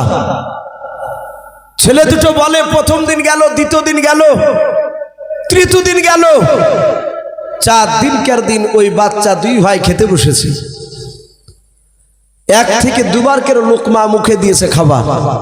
আর আবু জেহেল ঘর থেকে তলোয়ার বের করে নিয়ে এসে ডান হাতে তলোয়ার ধরেছে, বাম হাত দিয়ে খাবার বাসনগুলো কেড়ে নিল।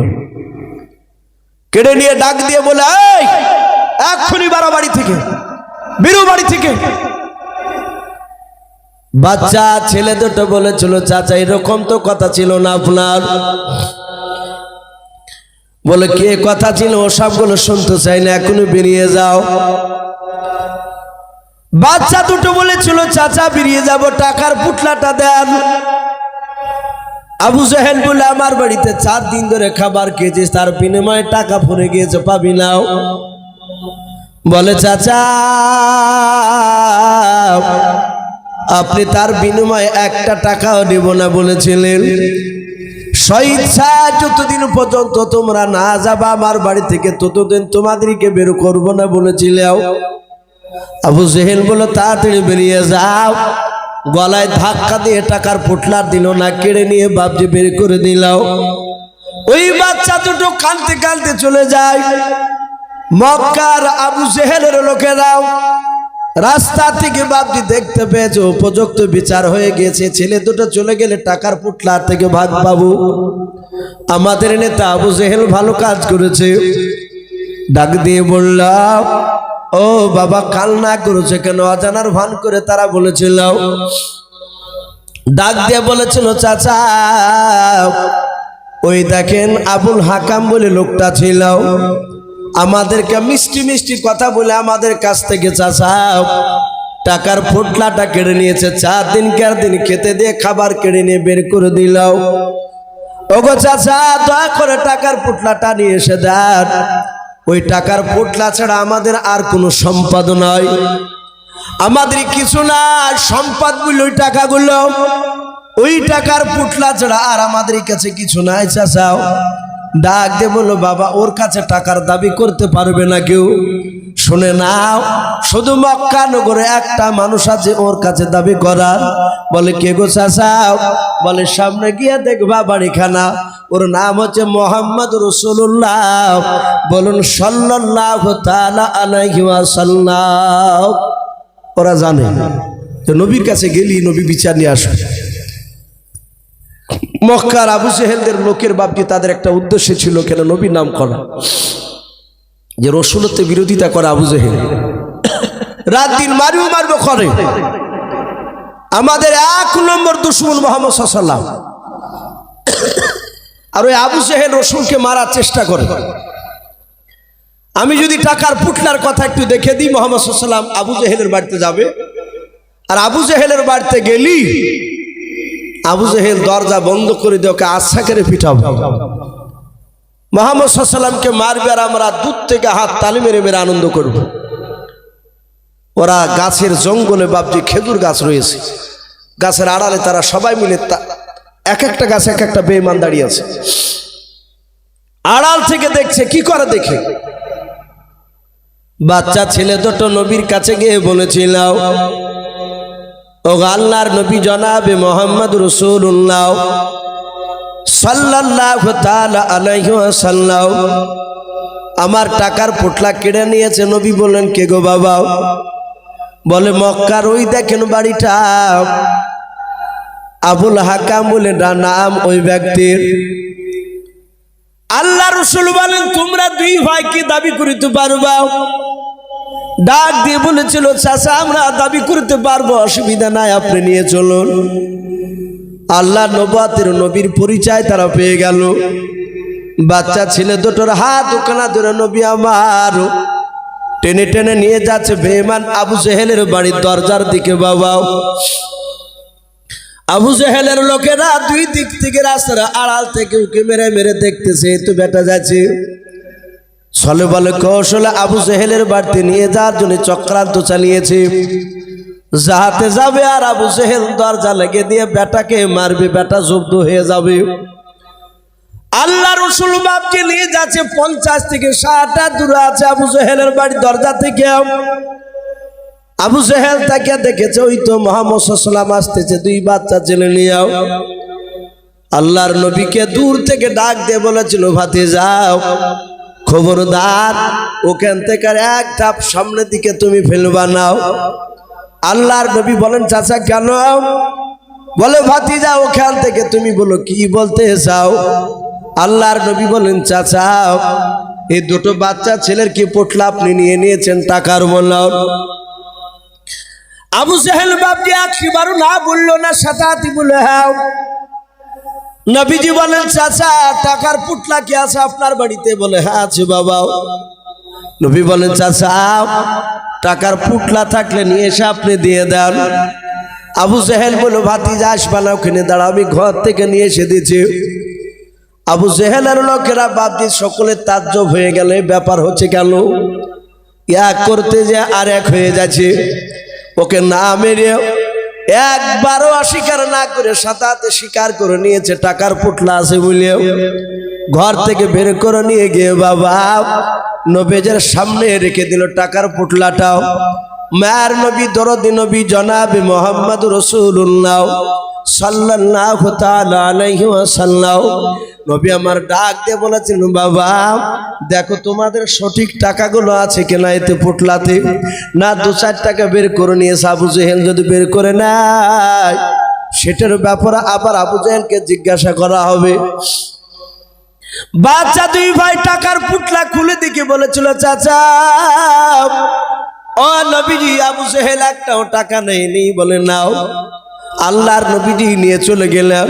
কিতাবে পাওয়া যায় আবু জেহেলের লোকেরা কাছে গিয়ে বলেছিল, ভাই আবু জেহেল আজ বুঝতে পারলাম তোমাদের চাচা ভাতিজার সঙ্গে গোপনে তোমাদের বন্ধুত্ব রয়েছে। আবু জেহেল আজ তোমাদের চালাকি ধরতে পেরেছে। আবু জেহেল দেখলে এরা তো শুনবে না। আবু জেহেল বলল, ভাই এই মক্কা নগরীর লোকেরা আমার বন্ধুরা, আমার যে সবচেয়ে দুশ্মন তোমাদের নাই মুহাম্মদ সাল্লাল্লাহু আলাইহি ওয়াসাল্লাম। বলে নাও। তোমাদের চেয়ে আমার দুশ্মন বেশি? বলে হ্যাঁ। বলে ভাই আমার জায়গায় তোমরা থাকলেও অস্বীকার করতে পারিতে না। বলে কি কথা বলেন বুঝতে পারলাম না। বলে ভাই মুহাম্মদ সাল্লাল্লাহু আলাইহি ওয়াসাল্লাম তোমাদেরকে জাদু করে নাই, আমাকে জাদু করেছিল। যখন আমার ভাতিজা ওই বাচ্চা ছেলে দুটোকে নিয়ে আসতেছিল, আমি তাকে দেখলাম তার 2 দিক থেকে 1 নাই 2 নাই 50 নাই 60 থেকে 70 খান তলোয়ার মনে হচ্ছিল আমার বুকে এসে গেঁথে যাবে। বলুন সুবহানাল্লাহ। বলেন আরে তাকবীর। এ বেঈমান আবু জেহেল এটা জানতো। বলেছিল একবার যদি না বলতাম তাহলে 60-70 খান তলোয়ার সব আমার বুকে চলে আসতো। তাই তলোয়ারের ভয় আমি স্বীকার করে নিয়েছি। আমি কি একবার স্বীকার করা বান্দারে ভাই? বলে তাইলে ঠিক আছে। আবু জেহেল এটা বাবজি জানতো যে মুহাম্মদ সাল্লাল্লাহু তাআলা আলাইহি ওয়াসাল্লাম নবীজি ডাইরেক্ট রসুলকে বাবজি মারতে পারা যাবে না, এটা জানতো আবু জেহেল। বাবজি অনেক চেষ্টা করেছিল বেঈমান আবু জেহেল। লাস্টে রাসূলুল্লাহ তার নাম বলেছিল, তোর নাম আজ থেকে আবু জেহেল, তুই মূর্খের বাপ। নবীর দিনকে মানে না, সেই কারণে বাবজি আমি বলছিলাম যে একটু দাজ্জাল ব্যাপারে একটু কথা আপনাদের সামনে তুলে ধরবো। রাত্রি প্রায় 10টা বাবজি বাজতে চলল। আমার বিশ্ব নবী জনাবে মোহাম্মদ রাসূলুল্লাহ সাল্লাল্লাহু তাআলা আলাইহি ওয়াসাল্লাম ভবিষ্যৎবাণী, আমাদের এটা আকীদা। একমাত্র বাবজি গায়বের খবর একমাত্র আমরা জানি, গায়বের খবর আল্লাহ রাব্বুল আলামিন জানেন। বাবজি আমার বিশ্বনবী রহমতের নবীকে আল্লাহ রাব্বুল আলামিন জিবরিলের মারফতে অনেক বাবজি ভবিষ্যতের কথা রব্বুল আলামিন জানিয়ে দিয়েছিলেন। বলুন আলহামদুলিল্লাহ। কিয়ামতের আগে আল্লাহ রাসূল সাল্লাল্লাহু তাআলা আলাইহি ওয়াসাল্লাম অনেক আলামত বাবজি ঘটবে সেগুলো বলে দিয়েছে। আজ বর্তমান নবী বলেছেন কিয়ামতের আগে 8টা 10টা গ্রাম মিলে একটা ইমানদার মানুষ খুঁজে পাওয়া যাবে না। বর্তমান আপনি খুঁজেন গা, ইমানদার মানুষ পাওয়া খুব কঠিন। আজ থেকে বাবজি 20 বছর আগে তাহাজ্জুদ গুজারনেওয়ালা লোক হাসানপুর কালুপুরে অনেক ছিল না বা? এখন আর খুঁজে পাওয়া যাচ্ছে না। এখন নাই বললেই চলে। যদিও এক একজন পড়ে 2-1 দিন তো আবার চায়ের দোকানে চা খাতে খেতে সে আবার তাহাজ্জুদের গল্প করে। বলো ভাই আজ রাতে উঠে দেখছি তো কুকুর কি চিল্লাই নিয়ে, আবার বলবে যে ভাই ও পাড়াতে চিল্লাচিল্লি হয়েছিল কেন গো? কেন গো চাচা? তো রাত 2টার সময় আদৌ মানুষ চিল্লাইনি, এ তো সব ঘুম পাড়ছে। ও চায়ের দোকানে বলতে চাইছে, বলে হাগো তাহলে কি ব্যাপার? তো বলছো রাতে ওযু করছিলেন তাহাজ্জুদ পড়ার লেগে, দেহ হইছে করছো না। সবাই শোধাচ্ছে মতো শুনিনি, আর শুনবা কি কিনা তোমরা ঘুমাছিলে? নাই বাপ, তাহাজ্জুদ গুজারনেওয়ালা এগুলো বাপকে লোকের সামনে বলা যাবে না, এগুলো লোক দেখানো হয়ে যাবে। নাই তো ওই 8টা 10টা গ্রাম মিলে বাপজি খুঁজে পাওয়া খুব মুশকিল। ভালো করে লক্ষ্য করে দেখা যাচ্ছে সে নামাজ পড়ছে, কপালো ঘটা, গোপনে খোঁজ নিয়ে দেখা যাচ্ছে সুদে টাকা খাটাচ্ছে, না হলে হারাম খাস তার মধ্যে জড়িত আছে। ইমানদার আল্লাহওয়ালা লোক পাওয়া খুব কঠিন, এটা রাসূল বলেছে।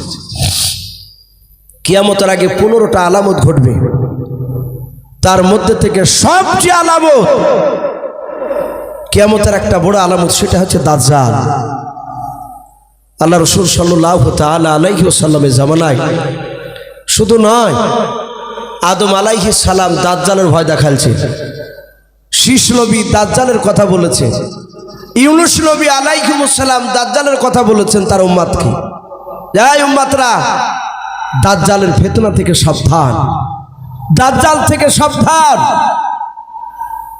একবার ঈসা নবী পর্যন্ত সবাই বলেছে আপন আপন উম্মতকে দাজ্জাল থেকে সাবধান, কিন্তু তারা বলেনি যে তাদের উম্মত থেকে দাজ্জাল হবে। আর আপনার আমার রাসূল সাল্লাল্লাহু তাআলা আলাইহি ওয়াসাল্লাম নবী বলেছেন আমার উম্মতের মধ্যে থেকেই দাজ্জাল বেরিয়ে আসবে। কে বলেছেন এটা? মুহাম্মদ সাল্লাল্লাহু আলাইহি ওয়াসাল্লাম। আমার উম্মতের মধ্যে থেকে আসবে। রাসূল দাজ্জাল কেমন হবে তা বলেছিলেন, যে দাজ্জাল হবে শর্ট টাইপের, ছোট, তার একটা চোখ হবে কানা, তার এই বাম দিকের চোখটা কানা হবে, একেবারে এভাবে কানা হবে না, কিন্তু তার এই চোখের মনির ওপরে একটা গোস্তের টুকরা ঝুলবে। ফাটা আঙ্গুর যেমন বাপজি কিনে লেসলে ছেঁড়াবার আঙ্গুর দেখে অরসি বোধ লাগে, আর চোখটা হবে ওই ধরনের, কিন্তু সে চোখে দেখতে পাবে না একটা চোখ। যারা ইমানদার তারা চিনতে পারবে, তার কপালে লিখাতে হবে কা ফের কাফার। কিন্তু বাপজি সেই লোকটা গোটা পৃথিবী সে ভ্রমণ করবে, সে ঘুরবে, যেই দিকে যাবে সেই দিকে লোক সবাই ওকে মানবে। রাসূল এই দাজ্জালের বর্ণনা করেছে। হ্যাঁ, ওই সময় বাপজি উমর ফারুক তখন বাপজি মানে নিয়েছে। উমর ফারুক তিনি বাগানে, খেজুরের বাগানের মাঠ দিয়ে যাচ্ছিলেন, তো দেখছে একটা বাচ্চা ছেলে একদম সেই ওই কোয়ালিটি, একদম রাসূল যেভাবে বয়ান করেছে দাজ্জালের ওই রকমেরই বাচ্চা ছেলে, ছোট্ট একটা ছেলে, বছর 6 কেউ বলেছেন 8 থেকে 10 বছর। ওই বাচ্চাটা বাগানে খেলা করছিল, লোকেরা বলা বলি করছে বাচ্চা ছেলেটা অন্তরের খবর বলে দেয়। বলুন আস্তাগফিরুল্লাহ। অন্তর খবর কে বলে? আমার আল্লাহ। উমর ফারুক ছেলেটার কাছে গিয়ে কয়েকটা পরীক্ষা করলেন। এটা আজীব ব্যাপার, এ তো বলে দিচ্ছে অনেক কথা। আল্লাহ রসুল ছিলেন, রসুলকে গিয়ে বলুন হুজুর, মক্কা নগরে খাজরা বংশের একটা বাগানে, খাজুর বাগানে একটা বাচ্চা ছেলে, আপনি মনে মনে যা বলবেন তা বলে দিছে। বলে তাই নাকি? বলে হ্যাঁ। সাথে হাতে রাসূলুল্লাহকে উমর ডেকে নিয়ে গেলেন। ডেকে নিয়ে যাওয়ার পরে রাসূলুল্লাহ পা টিপে টিপে টিপে টিপে বাপজি ফেললেন, যেন বুঝতে না পারে। এই সময় মুখ করেছিল। নবী গিয়ে পেছনে গিয়ে ভাবে বাচ্চা ছেলেটার হাত দিলেন। ঘটনাটা সম্ভবত বুখারীতে এসেছে। যাহাতে হাত দিলেন, নবী বলেন কে? আমি বলো তো। গলাটা একটু অন্য নকল করি। ছেলেটা বলে দিল তুমি আব্দুল্লাহর সন্তান মুহাম্মদ সাল্লাল্লাহু আলাইহি ওয়াসাল্লাম। নবী দেখলেন তো বলি দিল নাম আমার। নবী বলেন আমার দিলে কি বলছে বলধিনি তুই? বাচ্চাটা বলে আপনি এই কথা বলছিলেন। নবীর সাথে মিলল না। নবী বললেন এই অন্তর খবর বলবে কি করে? এ বলতে পারবে না। আন্দাজে একটা কথা বলতে যে হয়ে যায়, এর কাছে একটা জিন আছে। উমর ফারুক বলেন এই লোকটাকে আস্তে আস্তে হঠাৎ করে উধাও হয়ে গেল। ওই বাচ্চা ছেলেটাকে আর কেউ দেখতে পায় না মক্কা নগরে। কেউ দেখতে পায় না।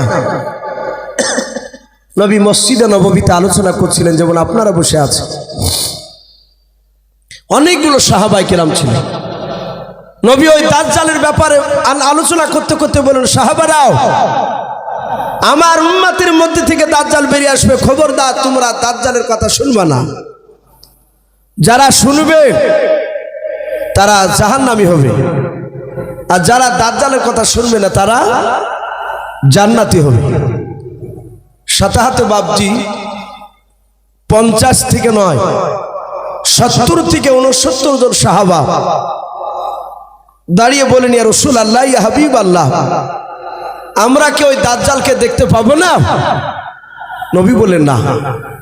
আবার বলেন, হুজুর, ওই দাজ্জালকে দেখতে পেলে আমাদের জীবদ্দশায় লোকটা কলেমার দাওয়াত দিলে আমরা তার কথার মানতাম না। নবীজি বললেন, এই তোমরা দেখবা? বলে, হুজুর, দেখলে ভালো হতো। রাসূল বললেন, 70 থেকে 69 জন সাহাবা দাঁড়িয়ে যাও। দাঁড়িয়ে গেলে, দাঁড়িয়ে যাওয়ার পরে নবী বলেন, ওই দেখো সাগরে নৌকা দেখতে পাচ্ছ, পালতোলা? ওগুলো বাপজিরা হয়তো দেখেছে, বয়স্ক যারা মানুষ আছে, বাতাসের সাহায্য চলতো। এখন তো সব ইঞ্জিন ফিট করা, তখন ইঞ্জিন ছিল না। বলে, ওই নৌকায় চেপে তোমরা পশ্চিম দিকে কলেমার দাওয়াত নিয়ে যাবা, উত্তর দিকে যাবা না। নবীজি নিজে বারণ করলেন। সাহাবারা বলেন, আমরা নবীজির কাছ থেকে সাগর পাড়ে গেলাম, দেখলাম পালতোলা নৌকা। 70 থেকে 69 জন সাহাবা নৌকার উপর চাপলে বাতাস বইতে শুরু করলো। উত্তর দিকে যাবে। কোন দিকে নৌকা? উত্তর দিকে। সাহাবারা বলেন, শত চেষ্টা করে নৌকা পশ্চিম দিকে ঘোরাতে পারলাম না। সাহাবারা বলে, দেখলাম নৌকাটা ভাসতে ভাসতে গিয়ে এক দ্বীপের কিনারায় গিয়ে লেগে গেল। আপনারা শিক্ষিত সমাজের মানুষ, দ্বীপ কাকে বলে আশা করি আপনারা অনেকেই জানেন। চারিদিকে পানি আর মাঝখানে মাটি, জঙ্গল। সাহাবারা বলেন, দ্বীপের এক কিনারা গেলে ওই নৌকাটা লেগে গেল। সাহাবা কজন আছে বললাম? 70 থেকে 69 জন সাহাবা। ওই জায়গাতে দ্বীপের কিনারায় গিয়ে যখন বাপজি লেগে গেল, সাহাবারা বলেন, আমরা নামবো কি নামবো না আলোচনা শুরু করেছি। কিছু সাহাবা বলছে, এই ভাই চল না আমরা ভিতরটা একটু ঘুরে আসি, চলি যখন এসেছে নৌকা। আর একজন বললো, ভাই এদিকে তো নবী যেতে বারণ করেছিলেন। বলে, আমরা ইচ্ছাকৃত আসি নাই, বাতাসে নিয়ে চলে এসেছে। সাহাবারা বলেন, আমরা আলোচনা করছিলাম আর হঠাৎ করে দেখলাম ওই জঙ্গলে বাঘ, ভালুক, সিংহ রয়েছে। কিছু সাহাবা বলছে, ভাই নামলি তো খেয়ে নেব। আবার কিছু সাহাবা বলছে, এই ভাই আমাদেরকে খাবে না, আমরা তো নবীর সাহাবা। সাহাবারা বলছে, নামবো কি নামবো না আলোচনা শুরু করেছি। হঠাৎ করে দেখলাম ওই জঙ্গলের ভিতরে থেকে একটা আজীব ধরনের জানোয়ার বেরিয়ে আসে। কোরআন শরীফে বাপ যে ওই জানোয়ারটার ব্যাপারে বলেছেন আল্লাহ, ওয়াইদা ওয়াকাল ক্বালু আলাইহিম আখরাজনা লাহুম দাব্বাতাম মিনাল আরদি তুকাল্লিমুহুম আন্নান নাসা কানু বিআয়াতিনা লা ইউকিনুন। আল্লাহর নবী জনাব মুহাম্মদ রাসূলুল্লাহ সাল্লাল্লাহু তাআলা আলাইহি ওয়াসাল্লামকে ডাক দিয়ে বলেছেন, হে নবী আপনি বলে দেন, 1 2 3 4 করে 15টা যখন কিয়ামতের আলামত যখন প্রকাশ হয়ে যাবে, ছোটরা বড়দেরকে শ্রদ্ধা করবে না, বড়রা ছোটদেরকে স্নেহ করবে না। আবার রাস্তাঘাটে প্রকাশ জানা বা বিচার শুরু হয়ে যাবে, আসমানে ফড়িং দেখতে পাওয়া যাবে না। আল্লাহর নবী জনাবে মুহাম্মদ রাসূলুল্লাহকে ডাক দিয়ে বলেন, আল্লাহ এই নবী ওই সময় আপনার ধরিত্রীর বুক থেকে এমন একটা জানোয়ারের আমি প্রকাশ ঘটাবো, ওয়াইদা ওয়াকাল ক্বালু আলাইহিম আখরাজনা লাহুম দাব্বাতাম মিনাল আরদি, ওই জানোয়ারটা বের করব, জানোয়ারটার নাম হবে দাব্বাতুল আরদ। তুকাল্লিমুহুম, ওই জানোয়ারটা মানুষের মতো কথা বলবে, আন্নান্নাসাও, কথা বলবে মানুষের মতো। কানু বিআয়াতিনা লা ইউকিনুন, ওই জানোয়ারটা সারা পৃথিবী বাপজে ভ্রমণ করবে। আল্লাহর নবী জনাবে মুহাম্মদ রাসূলুল্লাহ সাল্লাল্লাহু তাআলা আলাইহি ওয়াসাল্লাম তিনি বলেন, মুসলিম শরীফের বাবা হাসিয়াতে পাওয়া যায়, সেদিন কাপ বাপজি আপনার যে দুটো পাহাড় বাপজে পাওয়া যায়, সাফা আর মারওয়া পাহাড়, কেতাবে পাওয়া যায় ওই মারওয়া পাহাড়টা বাপজি সেদিন চৌচির হয়ে যাবে, যেদিন বেরিয়ে আসবে ওই পাহাড়টা বাপজি পেট ফেটে বেরিয়ে যাওয়ার পর ওই জানোয়ারটা বাপজি দাব্বাতুল আর জানোয়ারটা বেরিয়ে আসবে। যে জানোয়ারটা সাহাবারা বলেন আমরা দেখলাম জঙ্গলের ভিতর থেকে বেরিয়ে আসলো। আল্লাহর নবী জনাবে মুহাম্মদ রাসূলুল্লাহ সাল্লাল্লাহু তাআলা আলাইহি ওয়াসাল্লামের সাহাবারা বলেন দেখলাম ওই জানোয়ারটা সেদিন জঙ্গল থেকে বেরিয়ে আসার পর একেবারে নৌকার 2 থেকে বাপজা 2.5 হাত কিংবা 3 হাত সামনে এসে দাঁড়িয়ে গেল। সাহাবারা বলেন দেখলাম জানোয়ারটার হাত দুখানা ছিল বাপজি বাঁদরের মতো, তার বাপজি আপনার গলা খানা ছিল ওটের গলার মতো, বাপজি মুখখানা লম্বাও। ওই জানোয়ারটার পা থেকে বাপজি মাথা পর্যন্ত মা বোনাদের যেমন মাথায় বড় বড় চুল রয়েছে ওই রকম বড় বড় বাপজি চুলে গোটা শরীরখানা বাপজি ঢাকা ছিল। সাহাবারা বলেন ওই জানোয়ারটার মুখখানা চিনতে পারছিলাম না। হঠাৎ করে জানোয়ারটা আমাদের নৌকার সামনে আসার পর হাতখানা আকাশের দিকে উঁচু করে চিৎকার করে বলেছিল, ওগো নবীর সাহাবারা তোমরা চিন্তা করো না, ভয় পেও না, তোমরা নৌকা থেকে নেমে সোজা দ্বীপের ভেতরে চলে যাও। সাহাবায়ে কিরামদের মধ্যে থেকে সব সাহাবারা বলেন আমরা সবাই মিলে চুপচাপ বসেছিলাম, দাঁড়িয়েছিলাম। সাহাবার মধ্যে থেকে একজন বিশিষ্ট সাহাবা যেনার নাম আনাস বিন মালিক রাদিয়াল্লাহু তাআলা আনহু বলে নাম পাওয়া যায়। ওই আনাস বিন মালিক সাহাবা ওনার ব্যাপারে বাপটি পাওয়া যায়। উনি বলেন আমি দেখলাম একেবারে কাছাকাছি এসে যখন কথা বললাম আনাস বিন মালিক ডাক দিয়ে বলেছিল, রে জঙ্গলে জানোয়ার আমাদেরকে যে নৌকা থেকে নেমে দ্বীপের ভিতরে যেতে বলছে। বলে হাও, ওই জঙ্গলের জীব জানোয়ার পশু পাখিরাও বাঘ ভাল্লুক সিংহ দেখতে পাওয়া যায়, তারা কি আমাদেরকে খাবে না? জানোয়ারটা বলেছিল গো নবীর সাহাবা, যদি প্রকৃতি নবীর সাহাবা হও তোমাদের খাওয়া তো দূরের কথাও, তোমাদের একটা পশম পর্যন্ত স্পর্শ করবে না। বলুন সুবহানাল্লাহ। আল্লাহর নবীর সাহাবা বলল গো জানোয়ার যে নৌকা থেকে নেমে দ্বীপের ভেতরে গিয়ে আমরা কি দেখব? ওই জানোয়ারটা বলেছিল নবীর সাহাবারাও নৌকা থেকে নেমে সোজা দ্বীপের ভিতরে তুমি চলে যাও। দ্বীপের ভেতরে যাওয়ার পর দেখবা একটা ঘর দেখতে পাবা, ওই ঘরে দরজা শিকল লাগানো আছে, দরজাটা খুলবাও। খোলার পর ভেতরে আর একটা দরজা দেখতে পাবা, ওই দরজার শিকলটা খুলবাও। আর একটা দরজা দেখতে পাবা, 3 নাম্বার দরজার শিকলটা খোলার পর তোমরা দেখবা একটা মানুষ ওই ঘরের ভিতরে ভরা আছে, তার সাথে তোমরা কথা বলে এসো। সাহাবারা বলে জানোয়ার যেভাবে বললো সেইভাবে আমরা চলে গেলাম। ঘরের ভিতরে ঘর, তার ভিতরে ঘর, তার ভিতরে যাওয়ার পর দেখলাম জঙ্গলের বাপজি আপনার জানোয়ারটা নাই।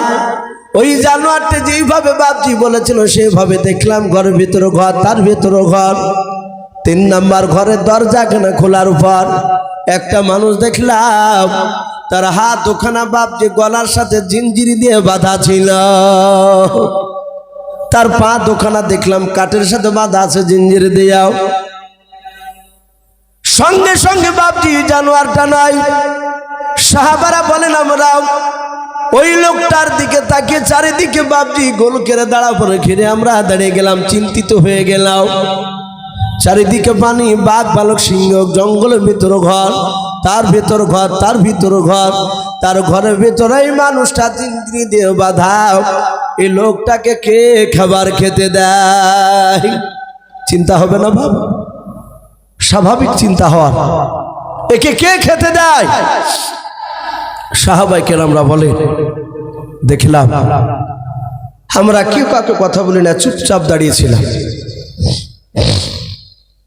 সভাপতি ভাই যিনি আছেন ভাই, 10টা 15 বাজতে চলো, ঠান্ডার সময়, আমার পরের বক্তাকে একটু রেডি করে নিয়ে আসলে একটু ভালো হয়।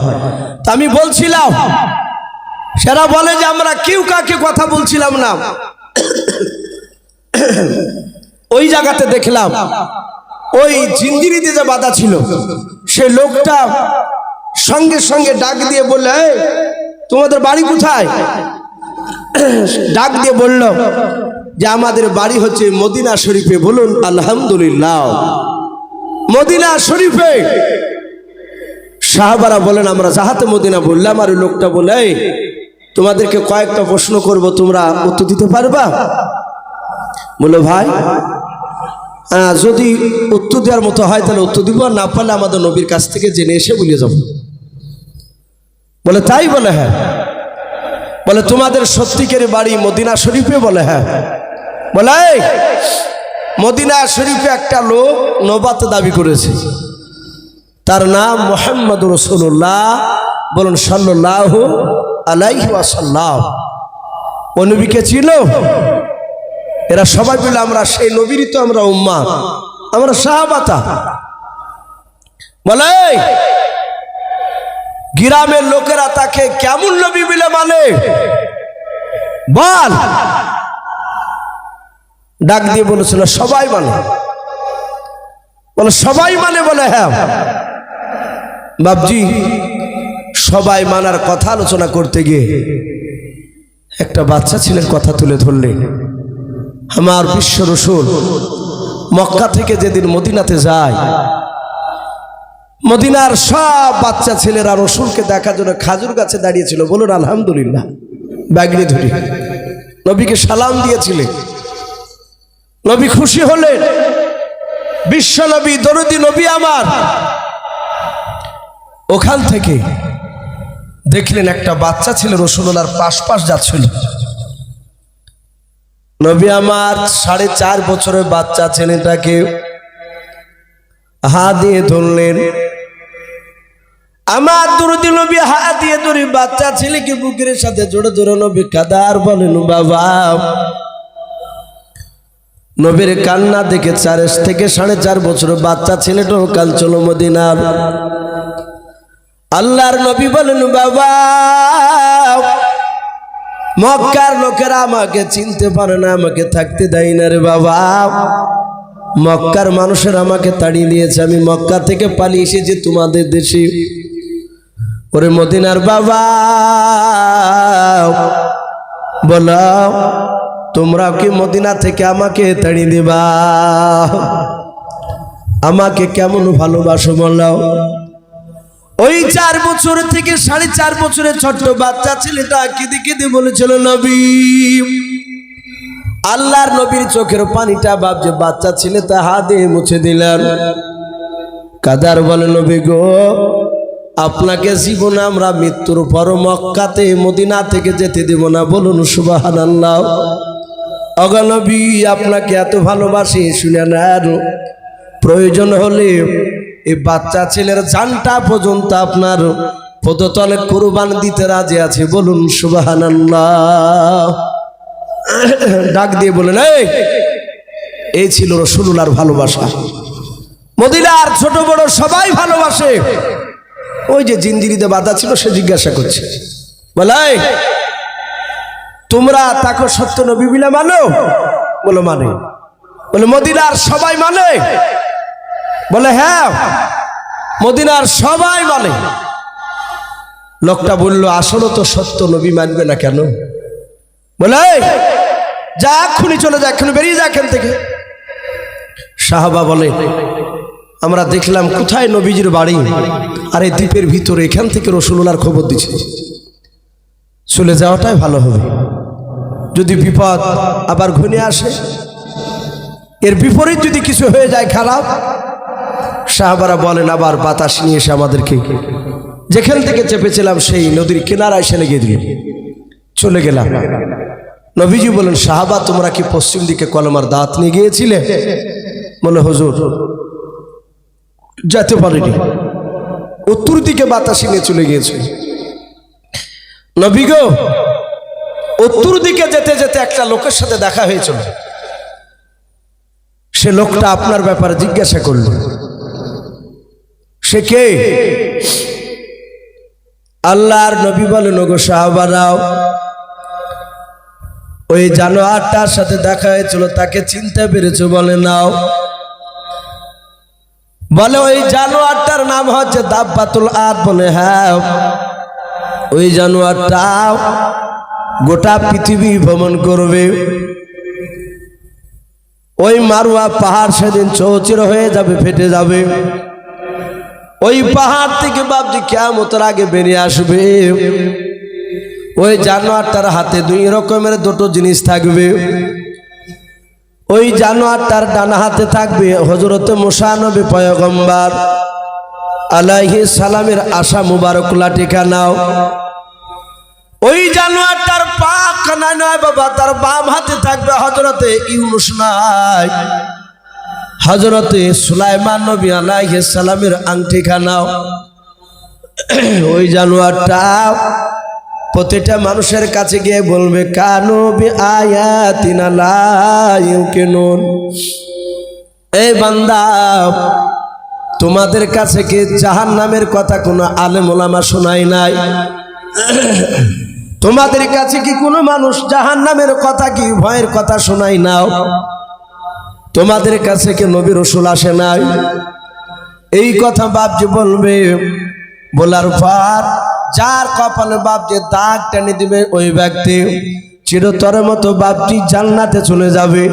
আর বাম হাত দিয়ে সুলাইমান নবীর আংটিখানা যার কপালে মেরে দিবে বাবা ইষ্টে, ওই ব্যক্তি চিরতরের মতো জাহান্নামে চলে যাবে। সাহাবারা বলেন, হুজুর বুঝতে পারলাম। বলে, এখন যদি যাও তাহলে ওই জানোয়ারটা কার দেখতে পাবা না। বলে, এই শোনো, তোমরা ওই মানুষটাকে চিনতে পেরেছো কে? বলে, না তো। বলে, সাহাবা, কয়েকদিন আগে দাজ্জাল সম্পর্কে বলছিলাম, যে লোকটা আমার কথা জিজ্ঞাসা করেছে তার একটা চোখ কি কানা দেখেছো? বলে, হ্যাঁ, কানা দেখতে পেয়েছি। বলে, সাহাবারাও, যেই দাজ্জালের কথা আমি শোনাচ্ছিলাম সেই দাজ্জালই হচ্ছে ওই।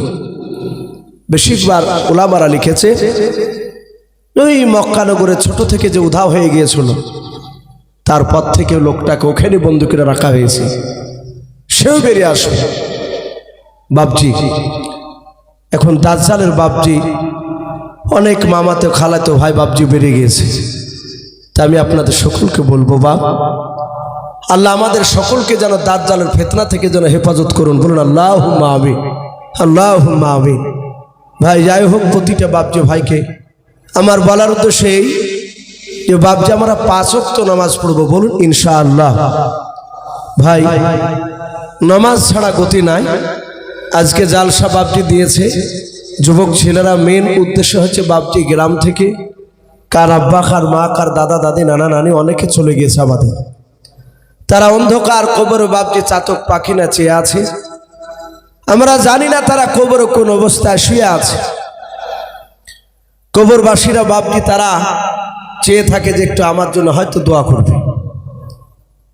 অনেক মানুষ তো বাপজি ডাইরেক্ট কবর জিয়ারত করা নিষেধ বলছে, যে যাওয়া যাবে না। এটা ভুল কথা ভাই। হ্যাঁ, ডাকে 10:30 বাজতে ছিল, তখনই তো বললাম না ভাই, লিয়ে আসেন। 10:30 বাজছে, আমারও 2 ঘন্টার অনেক পার হয়ে গেছে ভাই। আর একটু কথা বলতে অসুবিধা হচ্ছে, অনেকে বুঝতে পারছে, বারবার শিলেশা চলে এসছে বলা। তো ভাই, যাই হোক, আমি বলছিলাম যে আপনার মৃত্যু ব্যক্তির কবরে রাসূল বলেছেন মাঝে মাঝে কবরে যাও।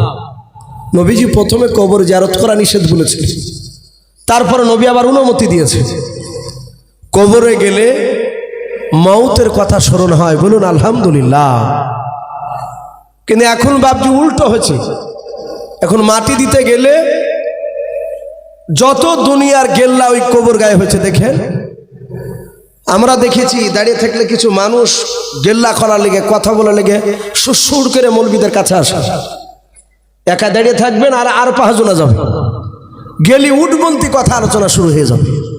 বাপজি এগুলো আপনি আমি লোককে জায়গা দিই বলে মানুষরা কথা বলার সুযোগ পায়। মানুষ আসবে, ও সরিয়ে আসবে, আর আপনি আর একটু দূরে সরিয়ে যাবেন, যে বলবেন ভাই একটু দোয়া দরুদ পড়ো। ওর কথাতে কান না দিলে দেখবেন এখানে গেল্লার আসবে না। আমরা কবরের চিন্তা করি নাই। আল্লাহ রাসূল বলেছেন কবরের কাছে মাঝে মাঝে যাও, কবর দেখলে তোমার মউত স্মরণ আসবে। ওই কবরে সব বেটা বাপজি শুয়ে আছে, খুবই খতরনাক ভয়ঙ্কর কবর। তাই প্রতিটা বাপজি ভাইকে বলবো, ভাই আমরা 5 ওয়াক্ত নামাজ পড়বো, বলুন ইনশাআল্লাহ। নামাজ আল্লাহ রাসূল এত গুরুত্ব দিয়েছে। মোবাইল পড়ে গেছে, যাক ভাই, একটা মোবাইল আর একটা চাবি পড়ে গিয়েছে। যাদের হয়তো হারিয়ে গিয়েছে ভাই, পড়ে গিয়েছে, তারা হয়তো একটু অনেক চিন্তিত অবস্থায় আছে, স্টেজের উপর আছে। সঠিক প্রমাণ দিয়ে আপনারা সভাপতির কাছ থেকে এই মোবাইল একটা আর একটা চাবি নিয়ে যাবেন। কোনো বাপজি কোনো ভাইয়ের যদি পড়ে যায়, আপনারা এখানে এসে সঠিক প্রমাণ দিয়ে নিয়ে যাবেন। পাওয়া গিয়েছে একটা মোবাইল আর একটা চাবি। তো ভাই আমি বলছিলাম নামাজ এত কঠিন। রাসূল বলেছেন নামাজ হচ্ছে আমার দিলে ঠান্ডা, বলুন আলহামদুলিল্লাহ। রাসূল যখন মওতের শয্যায় ছটফট করছিলেন, ইন্তেকালের 3 দিন আগে, মা আয়েশা সিদ্দিকা রাদিয়াল্লাহু তাআলা আনহা রাসূলকে এভাবে ধরে আছে। হযরতে রাসূল বাপজি নামাজ পড়াতে যেতে পারেননি 17 ওয়াক্তের ফরজ নামাজের, বলুন আলহামদুলিল্লাহ। নবী জিন্দা অবস্থায় 17 ওয়াক্তের ফরজ নামাজের ইমামতি করতে পারেনি, মাথার যন্ত্রণায়। নবীজির বাপজি বন্ধু আবু বকর সিদ্দিক রাদিয়াল্লাহু তাআলা আনহু, তিনি নামাজ বাপজি ইমাম হিসাবে নামাজ পড়াচ্ছিলেন।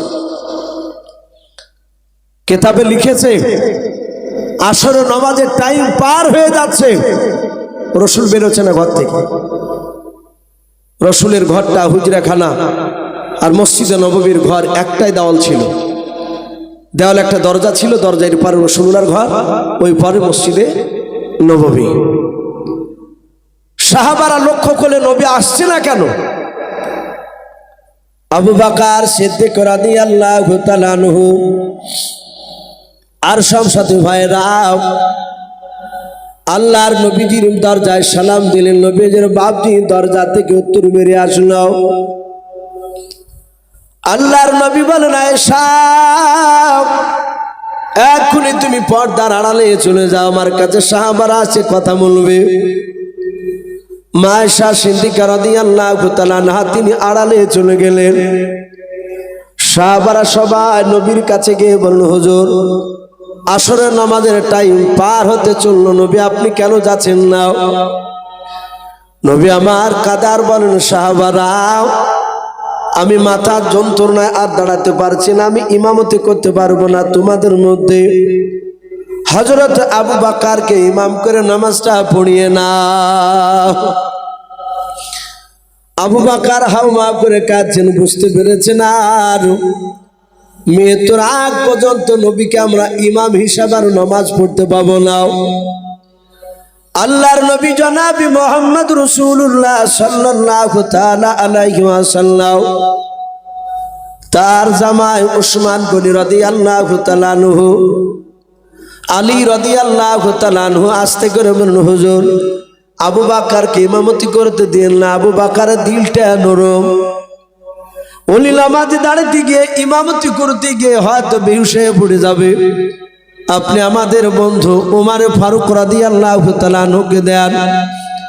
আল্লাহর নবী জনাবে মুহাম্মদ রাসূলুল্লাহ সাল্লাল্লাহু তাআলা আলাইহি ওয়াসাল্লাম নবী বলেন, সাহাবারা আমি আবু বকরকে ছাড়া কাউকে আমি দেব না, আবু বকর ইমামতি করবে।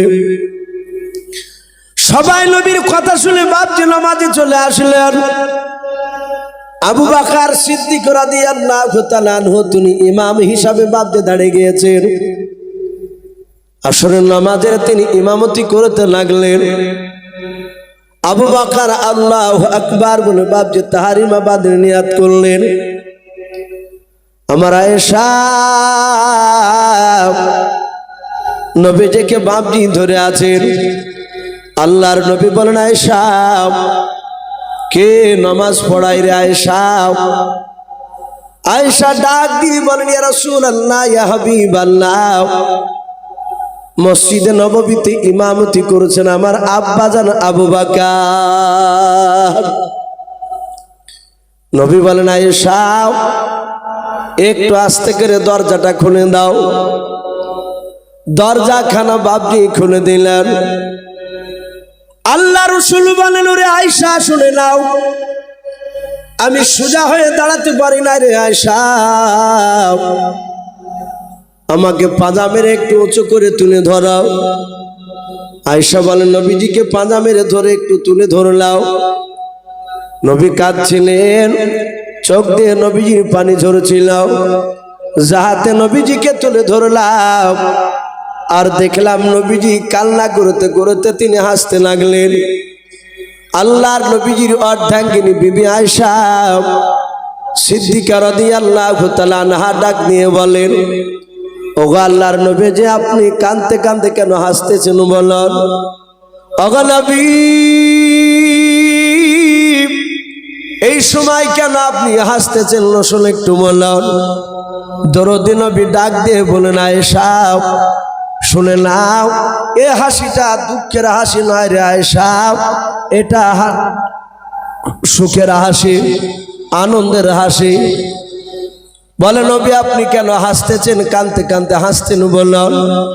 বলে, আয়েশা আমি তাকে দেখলাম আমি ইন্তেকাল করার পর আমার উম্মতেরা এভাবে জামাত করে তারা নামাজ আদায় করবে। আয়েশা এই কিয়ামতের আগের দৃশ্যখানাও আমি ইন্তেকাল করার পরে যে দৃশ্যখানা ঘটবে, এটা আমি বিশ্বনবী জিন্দা অবস্থায় আমি দেখে নিলাম। জোরে বলুন সুবহানাল্লাহ।